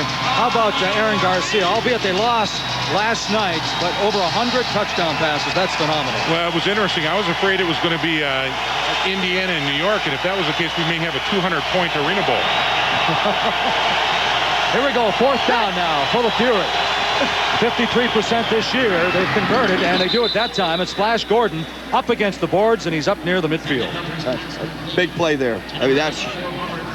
Detroit doesn't make that right there. Then the momentum we have seen at seesaw back and forth. That's one thing I do love about this game, too, because somebody grabs the momentum, somebody grabs it right back. This would have been an opportunity for Arizona really to grab the momentum and run with the crowd. Big play by Detroit. One of the simplest fast plays you can do in football, but still got to execute it, and they did. 1st down for Detroit, trailing by 12. Sentenfelter steps up, feeling the heat, throws it into the stands, incomplete. You know, earlier we talked during the broadcast the fact that Detroit, an expansion team with 18 rookies on the roster. Merrill brought up the point, not only are they rookies, but rookies in the AFL. There's a lot of intangibles involved in this game. Well, there is. You know, I think one of the things that changed our game was free agency last year. You know, we now have a 6-year collective bargaining agreement. You can now sign free agents, you know, at any time, you know, sign them long term. The second thing that changed Detroit, I think, is Mouse Davis. You know, at Chicago, you know, as an expansion team making the playoffs, you got a coach like Mike Goensen. Coaching is critical in arena football. You got some of the best here. Plenty of time this time for Sentenfelter. Chuck Levy, the versatile back out of Arizona, who put up some really good numbers with San Francisco and Arizona in the National Football League, brings it down inside the 20, close to the 15-yard line. You know, Dave, you make a great point. You know, I was going to make reference to the coaching has to be so critical in getting these teams established, get them to learn the things, and then execute together. These expansion teams obviously are being able to do that. I know Ron Jaworski in Philadelphia is bringing a team, so I'm putting pressure on him right now. He better be in the playoffs his first year. Well, we got to look at ownership, don't we? We got Jaworski in there. We got John Elway, Bernie Kosar. I talked to the other day. We need you back, Merrill. No, we're going to get one in Pittsburgh. We'll get one in Pittsburgh. Oh, Tommy Boyd went up and got the touchdown. What a great catch by Tommy Boyd. We talked about Flash Gordon, but Boyd had 5 catches for 59 yards in the first half, and none bigger than that one right there. And who was that? Was that the helmet of Gatewood that helped out? The ball stay there. You know, the catch of the ball is about focus and concentration. Wow, great That's play. the epitome right there. See, no problem. I do that all the time, Boyd said. Yeah, no problem. You guys all make a big deal out of it. That's no big deal to me. Well, Jenkins on for the extra point, 36-30. Leads cut to 6, and now it's 5 as Jenkins drives it down the middle of the highway. Mr. Commissioner, good to see you as always. Mike, great to see you. We'll see you next week as well, okay? Good to see you, Dave. You too, Merrill. Bye-bye. C. David Baker, the commissioner of the Arena Football League. The opening round of the playoffs, it's 36-31. Rattlers over Detroit. We're back right after this. All the excitement. Oh, what a play! Right sideline has a man, touchdown! all the drama. 19 yards, the distance between the championship and overtime. The kick is up. All the glory. It's good! The Orlando Predators are the champions of Arena Bowl 14. The Arena Football League's Arena Bowl 15 playoffs. This weekend on ESPN, ESPN2, and TNN. Arena Football. Get it all. 36-31, Tommy Boyd puts Detroit right back into the ball game with one of the finest catches, not only of this game, but maybe the season. Yeah, we got to talk about the drive. I mean, this is the play that culminates a beautiful drive. Got to remember there was a 4th and 1 that they had to capitalize in order for this to take place. And, you know, the pictures tell everything. You can't talk much more about that catch other than it was just a big-time catch, great focus, great concentration. And Boyd has got his team right back in it. Tommy Boyd once played 16 games in the 97 season for the Detroit Lions. Comes down with his 13th touchdown grab of the season. And Jenkins, a little bit shy at the top of the net this time. And here's Chris Horn. The rookie weaves his way through traffic. He's over the 10, dropped at about the 12-yard line. Well, you know, Danny mentioned that, you know, Horn was going to get some opportunities to return the ball where Hunky Cooper has dominated for years. And I think it's the way you do it. I don't think you start with Horn because Hunky Cooper, when they introduced him, the response, the people love him here. I mean, if you talk about arena football, everybody knows Hunky Cooper. 7 plays, 46 yards. Tommy Boyd pulls in the game, or the now he's touchdown. An offensive specialist. That's why he's sitting on the sideline right now. You do get one substitution. Boyd out of Lansing, Michigan. They played his college ball at Toledo. Bonner ready to work now with the 5-point lead. Sidearms it up to Muhammad Oliver, and Oliver stays on his feet, and he's inside Detroit territory, down to the 20-yard line. Boy, great second effort that time by Muhammad Oliver. You know, Mike, we've talked about the pressure that the Detroit Fury was going to try to get on Bonner. Now, there was not much pressure there, but I think the speed of Kinney, the speed of Trueluck caused some holding here. And quite honestly, that's just as good as a sack or pressure. I mean, the ball's coming back is what's happening. Down. Brian Drumming caught with the infraction that time for Arizona. And you can do a lot of things to disrupt the passing game. Now you'll see the center, 55, Drumming, right there. Well, you can't fault the guy for falling down. You gotta protect yourself. My goodness, what are they thinking out there? First and long now for the Rattlers. Twin receivers at the bottom of your screen, and Bryant comes in motion in that same direction. Trips on the bottom of your screen. Oliver gets it inside the 5. He's over the 10, dropped at about the 14-yard line. A host of tacklers for Detroit. Coming over, Ty Grovestein, one to make the initial contact.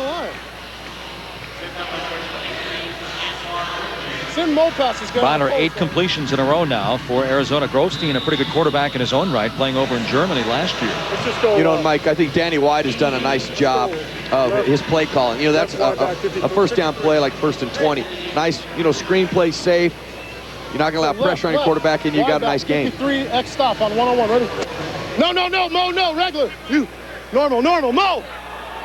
He's just correcting the formation. X stop. The guy with in the motion is going to stop on the outside. And that's Oliver. Bonner comes back looking for Chris Horn. Bonner's not happy with you see the linebacker? The linebacker, Eric Herron, out of USC, said he left the box. Yeah, you know, and, the route in the huddle was X stopping, and he had the X. 53 X stop. The stop was there, and he would have had a first down. You know, you would have had it. Just look on the right side of the screen right in here. You know, and Bonner doesn't go that way. You know, and probably doesn't go that way based on some coverage that he saw. Took him the other way, but from here, I don't know what coverage would have caused him to do that because he had the X where he wanted it. So third down now for Arizona. Bonner, straight drop, and it's picked off. The first interception of the game. It's Scott. Scott inside the 20-yard line, and there's that big turnover that Mouse Davis might have been looking for. Well, you know, we haven't hit on it enough, but the obvious is always turnovers. Turnovers ultimately make the difference in ball games. We have not had one today. There's been some close ones. The first true official one by Detroit at a critical time. Boy, now you got to go back to to Bryant and his ability to read coverages. I think what Bonner was expecting was Bryant to hook up there. He did not hook up there. That's why the ball was thrown there. A miscommunication, wide receiver and quarterback. That caused that interception. So Kevin Scott, born right here in Phoenix before heading out to Stanford, gets his 4th pick of the season, and Gordon is driven into the boards just shy of the first down. Incidentally, that was the first possession for Arizona that did not result in a touchdown here tonight. So Kevin Scott with his 4th pick. He spent 3 years with the Detroit Lions himself. Well, at the right place at the right time. You know, when you watch that, they're doing a type of a read route. Rather, they're going to hook up. Quarterback felt like obviously he was going to hook up, and Bryant felt like he was going to take it. You don't know who to fault in that one, other than both guys. Somebody made a mistake between the communication. And the Rattlers had a 12-point lead, and right now, Sempenfelter and company trying to regain the lead. They go upstairs looking for Ty Grosstein. Overshoots him in the back of the end zone. Remember, the last time that Arizona lost an opening round game was back in 1995 to Iowa, which at the time the Barnstormers were an expansion team. Post, bingo.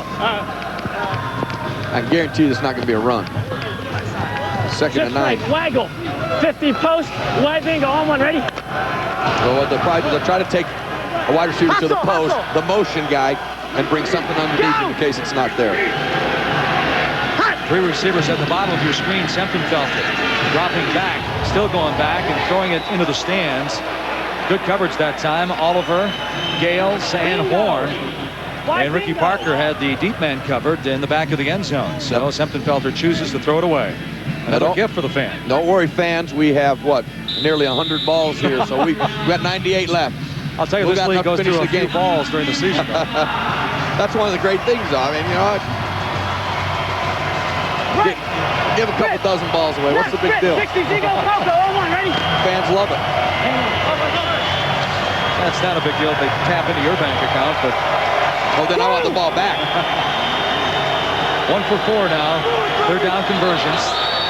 There's a penalty flag. Some movement up front. It looked like Tucker jumped.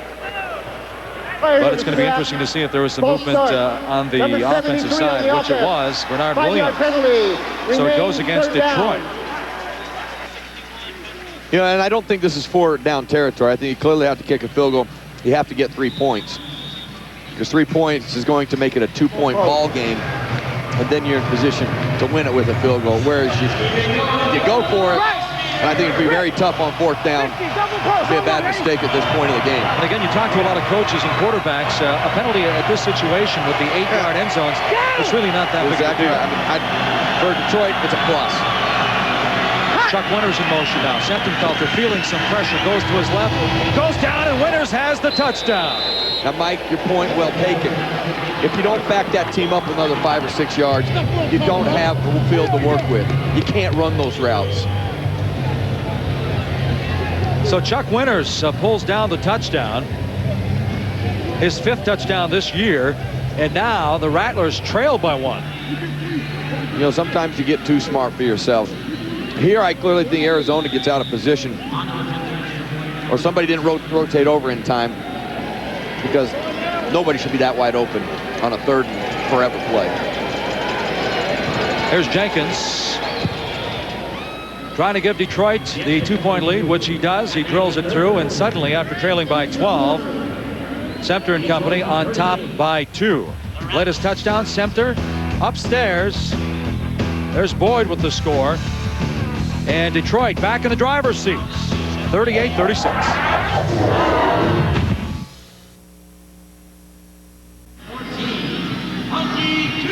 Detroit on top, 38-36 after trailing by 12 points.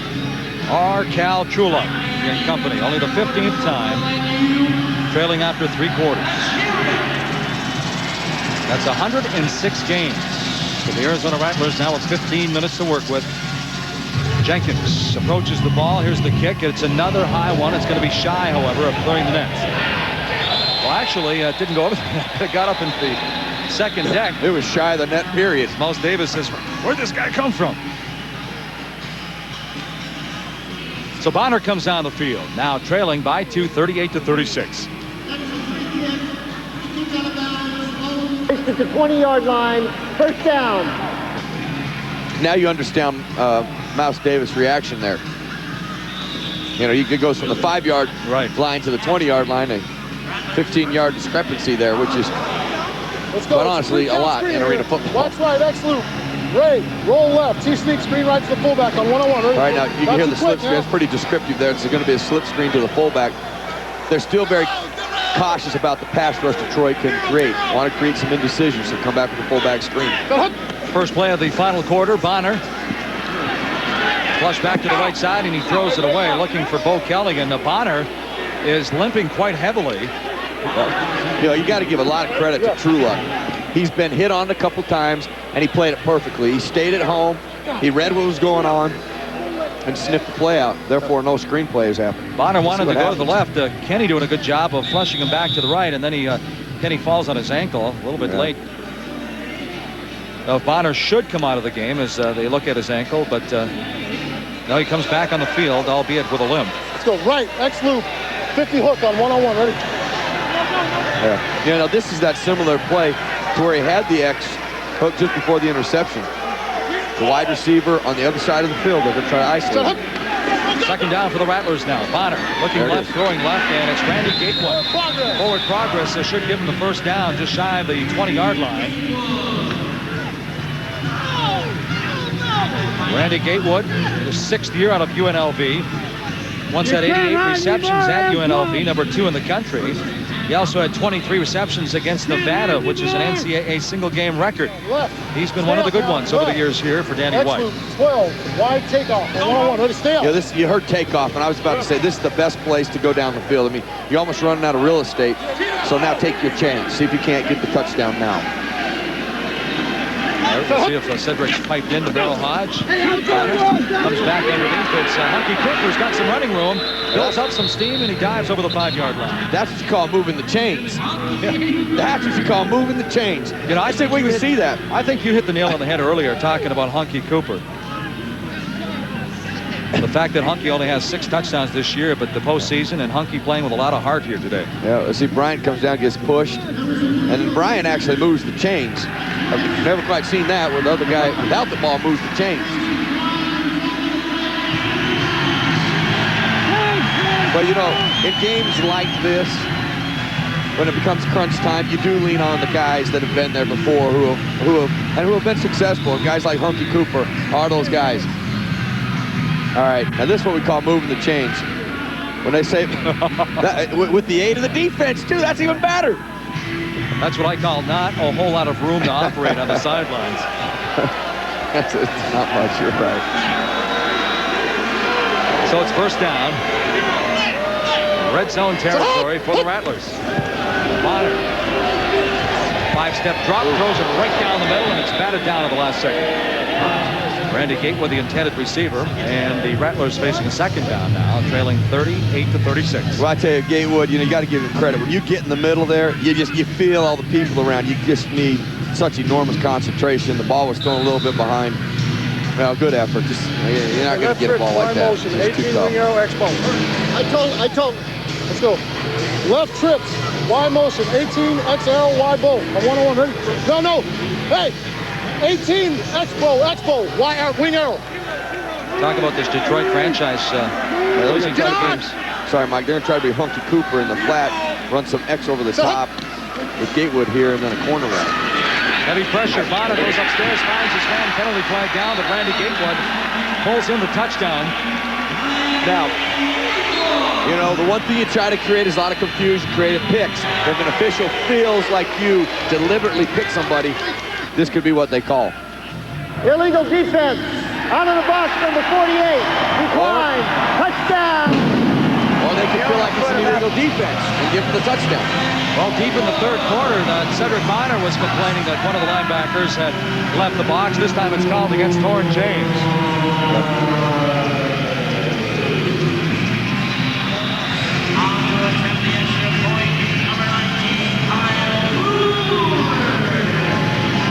Boy, great routes there, though. A lot of interference. You know, the legal defense, too, for the fans out there that are following arena football, or maybe a first game. The linebacker has to stay in a box and mirror the quarterback, and he got out of the box. That has to be one of the toughest things to do for a defensive player is my goodness, be relegated to a box. Kick was good. Penalty flag dropped again. Officials are conferring. Illegal formation on the defense. The 3 linemen were not down. The penalty is declined. Extra point is good. So Kyle Puller, his kick was good after Randy Gatewood pulled in the 4-yard touchdown. 11:20 to go. It's now 43-38. Arizona back on top of Detroit. Well, the hat signs say destroy. Detroit not quite destroying the Fury, but they are up again, 43-38. They had a 12-point lead. Detroit came back to grab the lead, and Arizona back on top again. Flash Gordon awaiting the kick from Puller. Puller splits the uprights, and here comes Gordon. Straight up the middle, nowhere to go. He stopped shy of the 5-yard line. Tomorrow night, 2 power hitters will meet up as Sammy Sosa and the Cubs host Mark McGwire and the Cardinals at 8 o'clock Eastern. It's Sunday Night Baseball presented by Nextel on ESPN every Sunday at 8 o'clock Eastern. If you can't get to a television set, ESPN Radio has nationwide coverage. Check local listings for a station in your area. For more information, log on to ESPN.com. Back in Phoenix, 43-38. Scott Semptenfelter at the controls for the expansion team. And it's Tommy Boyd having a big night here for the Fury, just shy of the first down, stopped at about the 14. I've been surprised the entire game. Detroit just has not went down the field, you know, but you have to give them credit. They have stuck to their game plan. They went to the intermediate passing game, the short passing game, and I think some of it is they're good at it, one. But two, lack of a running game. Let's not put ourselves in a bad position all the time. Boyd's had a big night, had some huge catches. Maybe the catch of the game to keep Detroit in it. His numbers tonight, he had 65 coming into the ball game tonight here in Phoenix. Semptenfelter a little bit quicker than he had anticipated, releasing the football. Going down to about the midfield and nobody around. When nobody's around, the simplest excuse for that was there was a mistake. Or somebody in your face. They just got rid of it, right? Rip, 60, there you go. You try to think of all kinds of brilliant things to say right there. There's nothing to say, but I think they made a mistake. Semptenfelter with 4 touchdowns to 4 different receivers here tonight, trying to regain the lead. Big third down. 3rd and inches now for Detroit. Remember, they averaged 0.8 yards rushing the game. Semptenfelter feeling the pressure, and he's letting it go. He has an open man. Oh! It's incomplete. Ricky Parker made up some real estate. Levy was wide open, but Semptenfelter felt the pressure and threw it just a little bit late. A whole host of things are going on there. You're looking at Semptenfelter and you're like, he's holding on to it too long. He should have got rid of it sooner. But he still gets rid of it in time. Unfortunately, it was underthrown. Now, I thought there was actually going to be pass interference called there. But obviously not. You can see Semptenfelter, you know, when he avoids this guy right here, you can think he's got to load and get it go. But you can see, actually, now that I look at the slow motion, you can see why he couldn't. Boy, someone's around his arm. Yeah, some great plays by everybody, adjusting. I mean, football's about improvising when things break down and making plays. Got to credit a lot of players there for doing just that. This will be the second time now that Mouse Davis goes for it on 4th down. They had a huge 4th down conversion on their last possession. Yeah, and our truck's been working hard. Those angles were terrific right there. You know, some people are working fast and hard and furious down in the truck. Are you bucking for more FaceTime in the postgame here? Or? Hey, whatever I can get, brother. Whatever I can get. Well, right now, we're going to take a timeout here from Phoenix, Arizona. Mouse Davis trailing in the ball game. It's the Rattlers 43-38 with 8:49 to go. Back in Phoenix, and this crowd has been electrified down with 8:49 to go. 43-38. The Rattlers and the Rattler fans looking for yet another postseason victory out of their football team. 4th down, 54%. 4th down conversions during the season. They're 1 for 1 tonight. Semptenfelter goes right, goes upstairs. Ricky Parker had his hands all over Flash Gordon. No penalty flags down. Parker's returning the interception inside the 20. Parker with some running room inside the 10, the 5. He's dropped at the 4-yard line. Boy, Flash Gordon, even Tommy Boy, complaining about Parker had his hand on his shoulder pad. Hey, and every great defensive back in any league knows how to use him and hide him. And Parker got away right there with a hold, which allowed him to catch up and get that interception. As we go back and look at it, you're going to see ever so subtle, but does a nice job of grabbing the jersey by Gordon and pulling himself back. Boom, right there. No, I might have said that too quickly. I mean, I thought he had his hand on the shoulder pad. Looked like a great defensive play by Parker. I mean, just a great job by your hands. They don't say you can't use them. They say if you get caught using them, it's wrong. I think it was a great defensive play by Parker. I stand corrected. And again, I go back to your truck. Two great angles right there. Now, Gordon thought that he was interfered with. Yeah, and he felt that, Jerry. You feel those little subtleties. He knows he was grabbed. His momentum was slowed down. But hey, I don't see a yellow flag, so they didn't see it either. So Flash Gordon and yours truly are incorrect, and Ricky Parker comes up with his 5th INT. Well, now what you have to have is Detroit has to come up big, their defense. Twin receivers at the top of your screen now. First down. Clock running, 8:11 to go. He looks left, comes back to the right side to Bryant, and he underthrows him. Looks like some miscommunication, though, because Bonner's not a happy camper. Well, he's not. Danny's not happy. No, Danny's letting him know. He's not running a fucking route. That's what you call very upset. Well, the head coach tells the quarterback, can't throw it on the ground. Quarterback says, hey, he's got to run the right route. You got to keep in mind what's going on here. There's a lot of, emotions going on. You're trying to win a game. You're trying to get things executed. When you go to the sideline, you say what you feel. Here, on the ground, Bo Kelly, the all-time leading rusher in the Rattler history, picks up about 5 yards inside the 10-yard line. A score would be big. A stop would be huge for Detroit. We haven't seen a lot of the running game, and arena football doesn't run the ball a lot, but being able to run the football, there you go. That's it. A little jab. Didn't know we were going to get a boxing match, too, in the game. But, the running game has really been vital for Arizona. The situation where you didn't get anything on first down, you come back with the run, you catch Detroit off. Now it's 3rd and 5 versus 3rd and 10. Looked like Charles Woodson and David Boston from a few years ago. There you go. Played Ohio State. Bonner, straight drop, lots of time, lob pass, and overshoots his man. Bryant goes down after Winters. After that little sparring match in the previous play.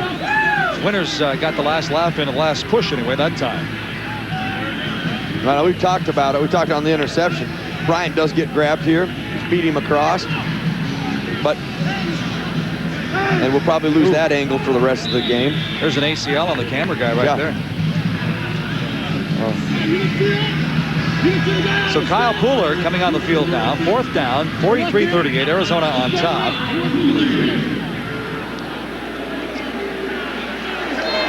Pooler, a 2-time All-Big 8 selection at Missouri. Born right here in Phoenix. And the kick, he's got it. So the math teacher from right here in Phoenix drills it right down the middle. 5:56 to go in the ball game. 46 for the Rattlers, 38 for the expansion theory from Detroit. Well, there's the videographer. He's not with ESPN, but he took a hard shot, but he's up and he's walking around, and there's one of the Rattler officials making sure there's no lawsuit pending.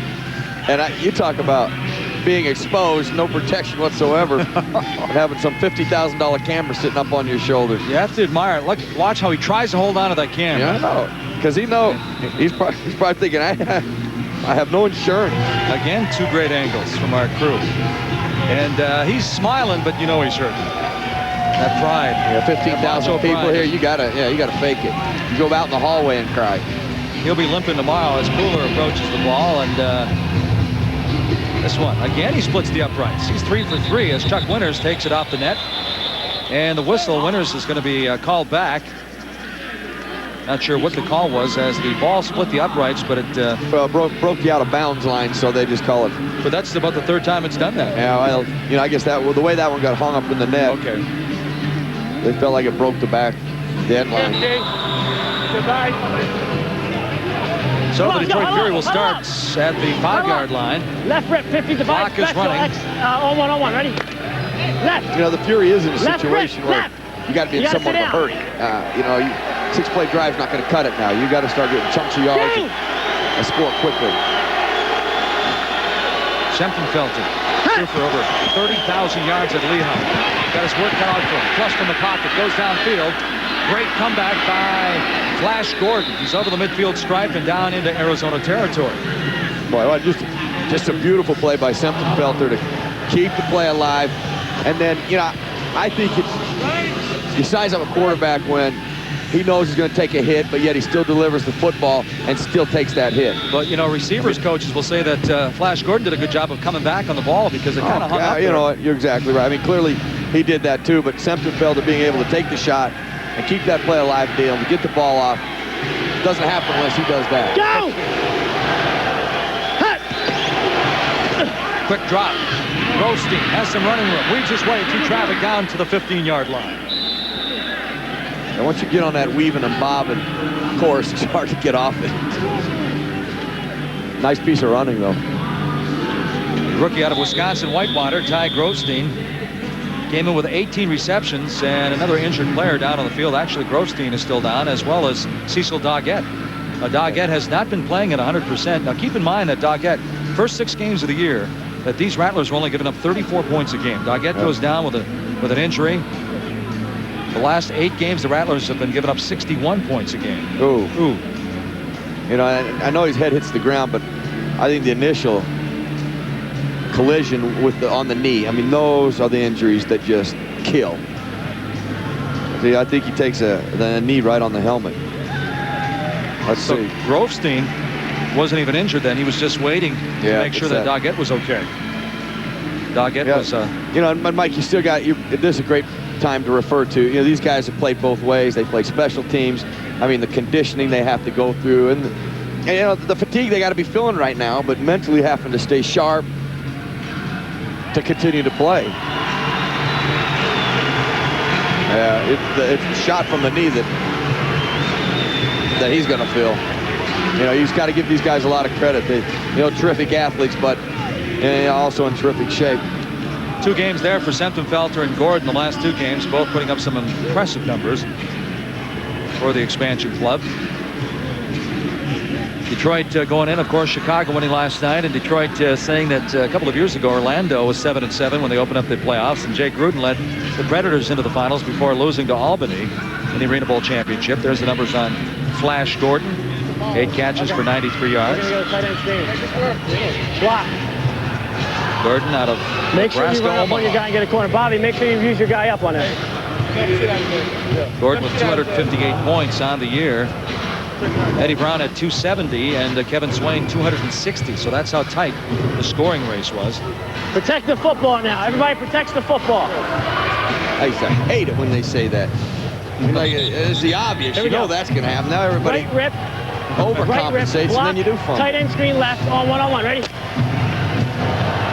See, now listen, we talked about the screen. They're going to run the tight end screen here that they've scored on already. Arizona was furious because they let them score last time. Let's see if they're prepared for it. Winners in motion at the top of your screen. 4.5 minutes to go in the ballgame. Middle dump. Williams with a lot of running room. And the lanky lineman walks into the end zone for the touchdown. Great call. Bernard Williams, the rookie out of Georgia, 6'9", 270 pounds. He looked like Ricky Dudley of the Oakland Raiders taking it in. He looks more like a basketball player. That's a good comparison. And the Tasmanian Devil could be Danny White right now, because he's just got to be, upset with these defenses. You've got to be thinking this is what's going to happen down here. It isn't like it's a mystery. They've done it 3 times now. So Bernard Williams, the first offensive lineman taken in the '94 draft by the Eagles at number 14. He was an All-American, made the NFL rookie team. Now he's in the AFL. Felton going for 2. Looks right, looks left, looks down the middle. Had his man, but it's picked off by Horn, and Horn goes down hard. The ball is going to be called incomplete. Gretschek out of Western Michigan came up with the pigskin, but the ball is ruled incomplete. Penalty flag down after some verbiage pointed at the officials. But this is what the flag's for being a little aggressive with the official and the verbiage, as you say, then he did the right thing, because you nip it in the bud right now. You don't let it carry on or get out of hand. The extra point is no good. After the play, unsportsmanlike conduct on the offense. The penalty will be assessed after the kickoff. Well, Mr. Swearingen, let's see if we can take another look at this one.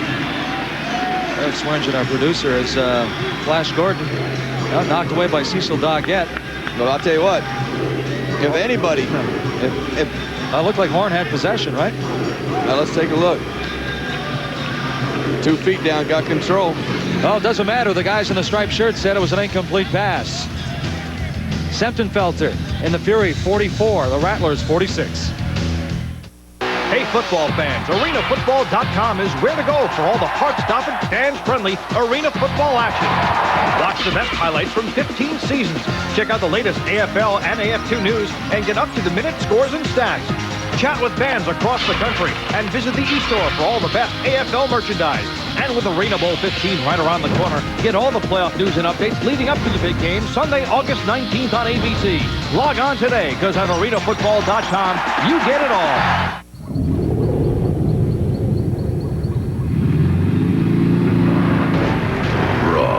Unrelenting power. Kawasaki has unleashed the new Prairie 650 ATV. Pure muscle wrapped around the only V-twin on Earth. With so much torque pumping through its veins, domination is inevitable.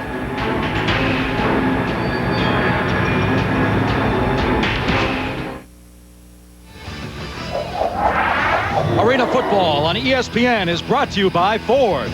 The best-selling trucks are built Ford tough. Sun is going down in Phoenix, and one of these two teams will be going down as well in the next Now, how do you know the sun's going down? We're inside. Did you see that nice shot? Oh. That exterior shot. Our producer snuck one in on me. I'm watching the game, not the sunset. Chris Horn plays it off the net. Here comes Horn. Has some real estate on the outside. He cuts it back inside over the 10. Dropped at the 12-yard line. Another penalty flag down. This one's late. Penalty markers down. And this is the classic. The retaliator always gets the penalty here. Unless they caught the initiator, then therefore it's going to be offsetting, and it doesn't matter. And quite honestly, it didn't happen. At halftime, we said a pretty clean game, and there were only 5 penalties. Yeah, I've talked about these guys going both ways and energy being used, and got to be tired. Doesn't look like anybody's tired out there to me. Extracurricular activity going on all over the place. Well, the season's all on the line now. And you're right. 3:29 to go, 46-44. No practice tomorrow if you lose.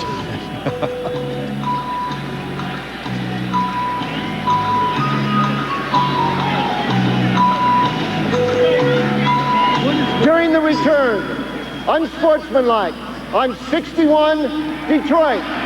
Added on to the previous foul, 20 yards, first down. You know, it's interesting. Gretschik gets the unsportsmanlike. Gretschik was the one who jumped on the football. He thought he had the score after Detroit thought that Chris Horn had possession of this play right here. Well, you know, at that speed, clearly he had possession. Clearly he had caught it. Clearly that's a fumble. Clearly it should have been 2 points. And frustration gets the best of number 61, Colin Gretschik. Right. But we have the luxury of watching at that slow speed over and over again. Official has to make an immediate call. Cedric Bonner now working with the 2-point lead. The lefty out of Cal State Northridge finds his man. Some running room to Bryant. Reverses his field. Dragged down at about the 12-yard line. All right, just to give the men in the striped shirts their due, let's take a look at this real time. We had the benefit of watching it slow motion. Here's how the play transpired. But keep in mind where the officials are. The only guy quite honestly could have called it would have been the official right over in here. Well, what's the call, Merrill? He has to have it for what, a full second? He's got to have a control and both feet down. I clearly think he did. You know, I tell them Sunday best, please, men, Sunday best. And they pulled this on me. Well, I'm having talking to all 4 of them when we get out of here. That is their Sunday best. Well, maybe it is. They're still stuck in the 70s, maybe, but it's the Sunday best. Bonner. 60s. Bryant inside the 5.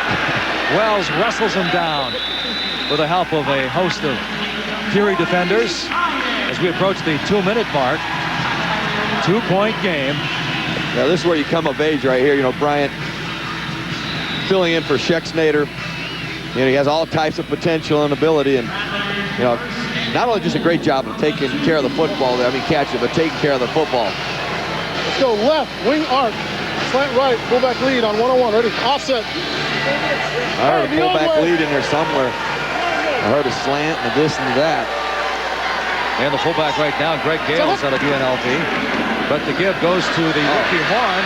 Horn is still on his feet, trying to wrestle his way into the end zone. He stopped shy. Looks like he's at about the 6-inch line. Horn already with 1 rushing touchdown. One of 3 Rattlers to take it in on the ground here tonight. So there's the time, 1:15 to go. Time might be running out on the Fury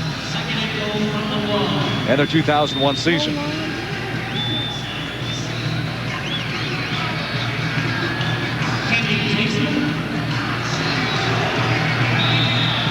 You know, Mouse Davis sitting there knowing that this is a very, very big series right here. Exactly a minute to go.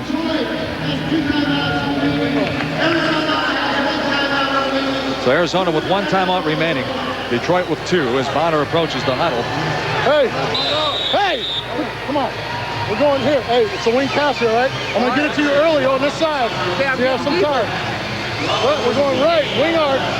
It's fire now, stay at the line. Right, wing arc, toss right. Fullback lead, wing pass on 101, ready? Well, they're going to have the fullback pass it here. See, I've always said, when you need a job done, you want to do it right, you get it to the fullback. Give it to the factor back, and that's going to happen here. They're going to throw the football.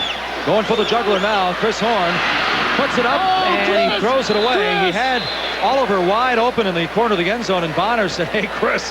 Hey, that's a smart play. But here's the difference. Here's the difference between Horn and Bonner. Bonner's 6'6". Horn's 5'11". Right. He doesn't see him. And Horn was feeling some heat coming around that left corner, but Oliver was wide open. He was open, down. But you know, like the ground level, that's perfect. You see the difference in size. And you know what? You got to make a quick decision. Don't make a stupid mistake and force something. You need points here. And Horn doesn't want to take the loss at the time. Yeah, you heard Bonner at the end go smart decision after he further review. Smart decision. Well, Bull Kelly now in the backfield. 3rd down. Kelly gets the call, and Kelly's going to be stopped shy. So can Detroit come up with a big goal line stand here with 50 seconds to go in the ball game? I was trying to get up. Well, there's no doubt you have to kick the field goal. And as soon as I say that, Danny White's going to go for it. But you know, I think you've got to put Fury, you've got to put Detroit in a position to score a touchdown, and not a field goal to win it. And if with a 2-point differential, if you fail here, we've already seen Detroit kick the ball, some 57 yards and make it. Well, you're right. That kicker has great, has great distance, has a strong leg. And the field goal naturally puts him up 5. You know, that's why we're doing this, and Danny's down there. Get that in, down, ultimately, he's going to make the decision. Next back. Let's go. But you know, this is what football's all about right here. I mean, this is determination. You've been going both ways. You've been fighting, sweating. Here's what it comes down to. Well, Bonner, the 2-time MVP at Cal State Northridge. One time the most improved of the Northridge basketball team. We'll see if we can get it in here. Quickly. He has it. Bryant with his 3rd touchdown. And that could be the backbreaker for Detroit. Maurice Bryant, Danny White was talking about Calvin Schexnayder and what the loss meant for this Rattlers, but he said this young man, Maurice Bryant, out of Houston. Right, and he has really grown. You are so right, Mike. He has really grown. I mean, it's plays like this. I mean, hey, wide receivers have the right to be as physical as defensive backs. You have that area. Did a terrific job of slapping, creating separation, a hesitation for just a moment, and then Bonner, perfect ball. And Pooler misses his 2nd extra point. Now keep in mind, the last time he missed one, Bo Kelly jumped on it for a 2-point conversion. But now there's 46 seconds to go in the ball game. It's Arizona on top, 52-44. You know, Mike, and that is actually huge, because now it's an 8-point differential, a 2-point. Right. If you score a touchdown, 2-point conversion, we got a tie game. Well, let's take a look at our Built Ford Tough plays of the game. The best-selling trucks are Built Ford Tough. Here's Bo Kelly. Here's the play that I spoke of. Bo Kelly jumped on it for a two-point conversion. As Merrill pointed out, this is huge in the ball game. Cal Truluk at the end of the first half. He already had one touchdown. And you know, one thing about these two plays, Mike, I mean, it's about hustle. It's about hustle, and that's what this game's about. Truluk comes down with a big play right here. I mean, that was second fumble enormous. recovery. And right here, the cameraman, the local cameraman from Phoenix, going down with the ACL. At the end of the season, Ford will award the Built Ford Tough Player of the Year a new Ford F-350 truck. Here we go. 46 seconds to go in the ball game. 46 seconds left. You're scared and useless. Fuller approaching the ball. 46 seconds to go. Flash Gordon back to receive the kick, and once again, Fuller, that's the fourth time that he split the uprights. So we have J.R. Jenkins kicking it over the nets, and Fuller splitting the uprights time and time again.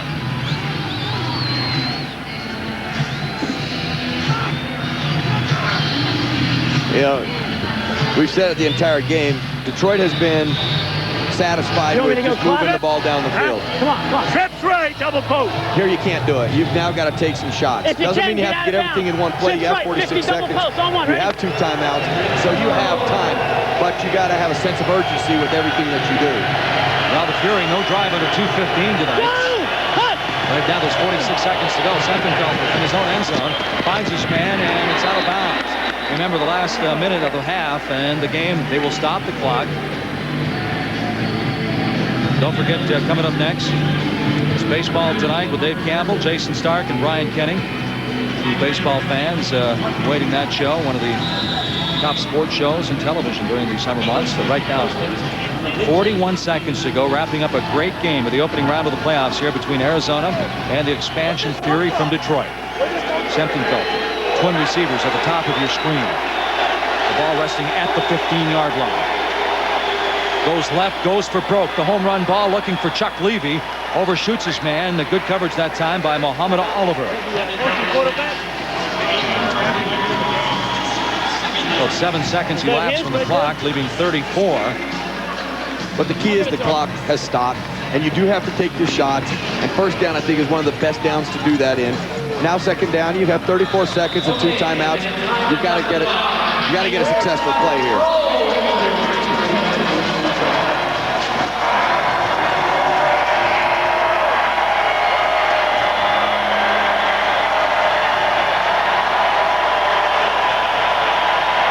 Sentenfelter, flush from the pocket.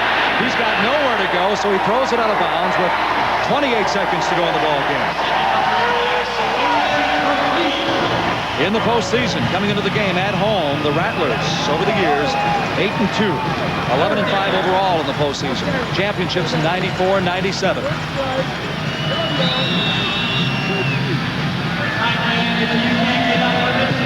They can hold on the next 28 seconds. They'll move to 9-6 and hit the road for the quarterfinal action. Third down conversions, 2 for 6. On the year, Detroit. Third downs, 57%.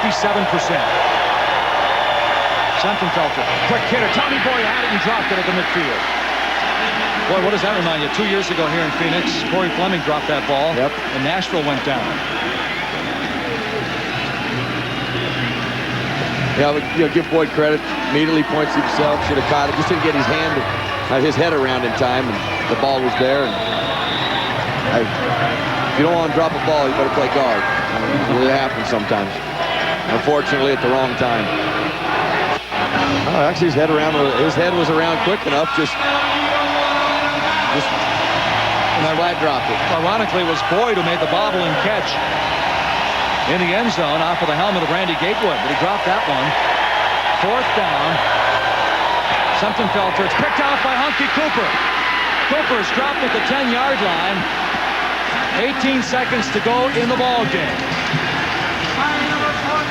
So Mouse Davis, a valiant effort here for the expansion Fury from Detroit.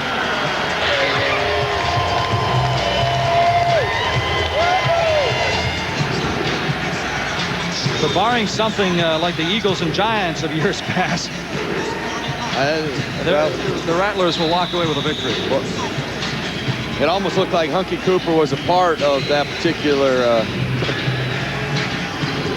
pass route. A bust at the wrong time. So Hunky Cooper picks up his third interception. 32 on one-on-one, ready? Of the season. Get off the ball now. Let's go, let's go, let's go. And the 9-year player out of UNLV puts the ball at the 10-yard line. And Bo Kelly, the all-time leading rusher, that should be the last play. Detroit calling for the timeout with 12 seconds to go. So the Fury, they're going to go right down to the wire, using up all their timeouts. Come on now. So this has been a great one from Phoenix. Don't forget, once again, baseball tonight, sitting on deck. And we'll get you back to the Bristol studios right after the completion of this ball game. So the Fury from Detroit, the expansion team, came in at 7-7 with a big victory to close out the regular season with Indiana, and they played their hearts out here in Phoenix. America West Arena has to be arguably one of the toughest arenas. Oh, absolutely. You know, the fans come. They come to win. They come to help their team win. Nice healthy crowd, and just across the street at the Bob, they've got a sold-out crowd for the Diamondbacks and the Giants tonight. Plenty of things going on here in the Valley of the Sun. That game just getting underway as we speak. So Bo Kelly, back-to-back carries, and that should. Hey, Bo, don't do that. Let him go, Coop. Let him go. Well, once again, they stopped the clock at 7 seconds. Hunky Cooper and Gretschek getting into it. Gretschek, of course, the rookie out of Western Michigan, who fell on that football in the end zone. And they thought it should have been some points, but the officials said that Chris Horn didn't have possession of it. That'll go down as the most controversial play of this ball game, but a good ball game played. I take a lot of credits to Detroit. You had mentioned a non-existent running game coming in. Andy Chilcote, their top rusher, wasn't in the game. He had a neck injury.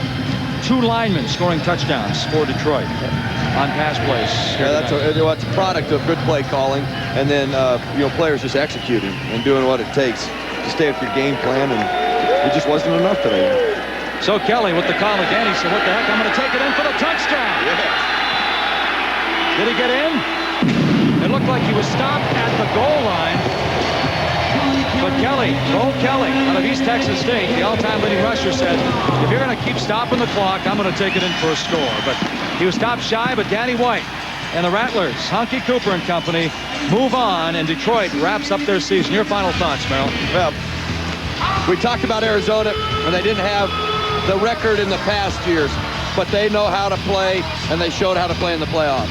Don't forget tomorrow's AFL playoff game at 1 o'clock on ESPN2 as the Indiana Firebirds host the Carolina Cobras. Coming up next on ESPN is Baseball Tonight with Dave Campbell, Jason Stark, and Brian Kenny. This has been a presentation of ESPN, the worldwide leader in sports. For more, log on to ESPN.com. For Merrill Hodge, I'm Mike Leeson saying so long from Phoenix.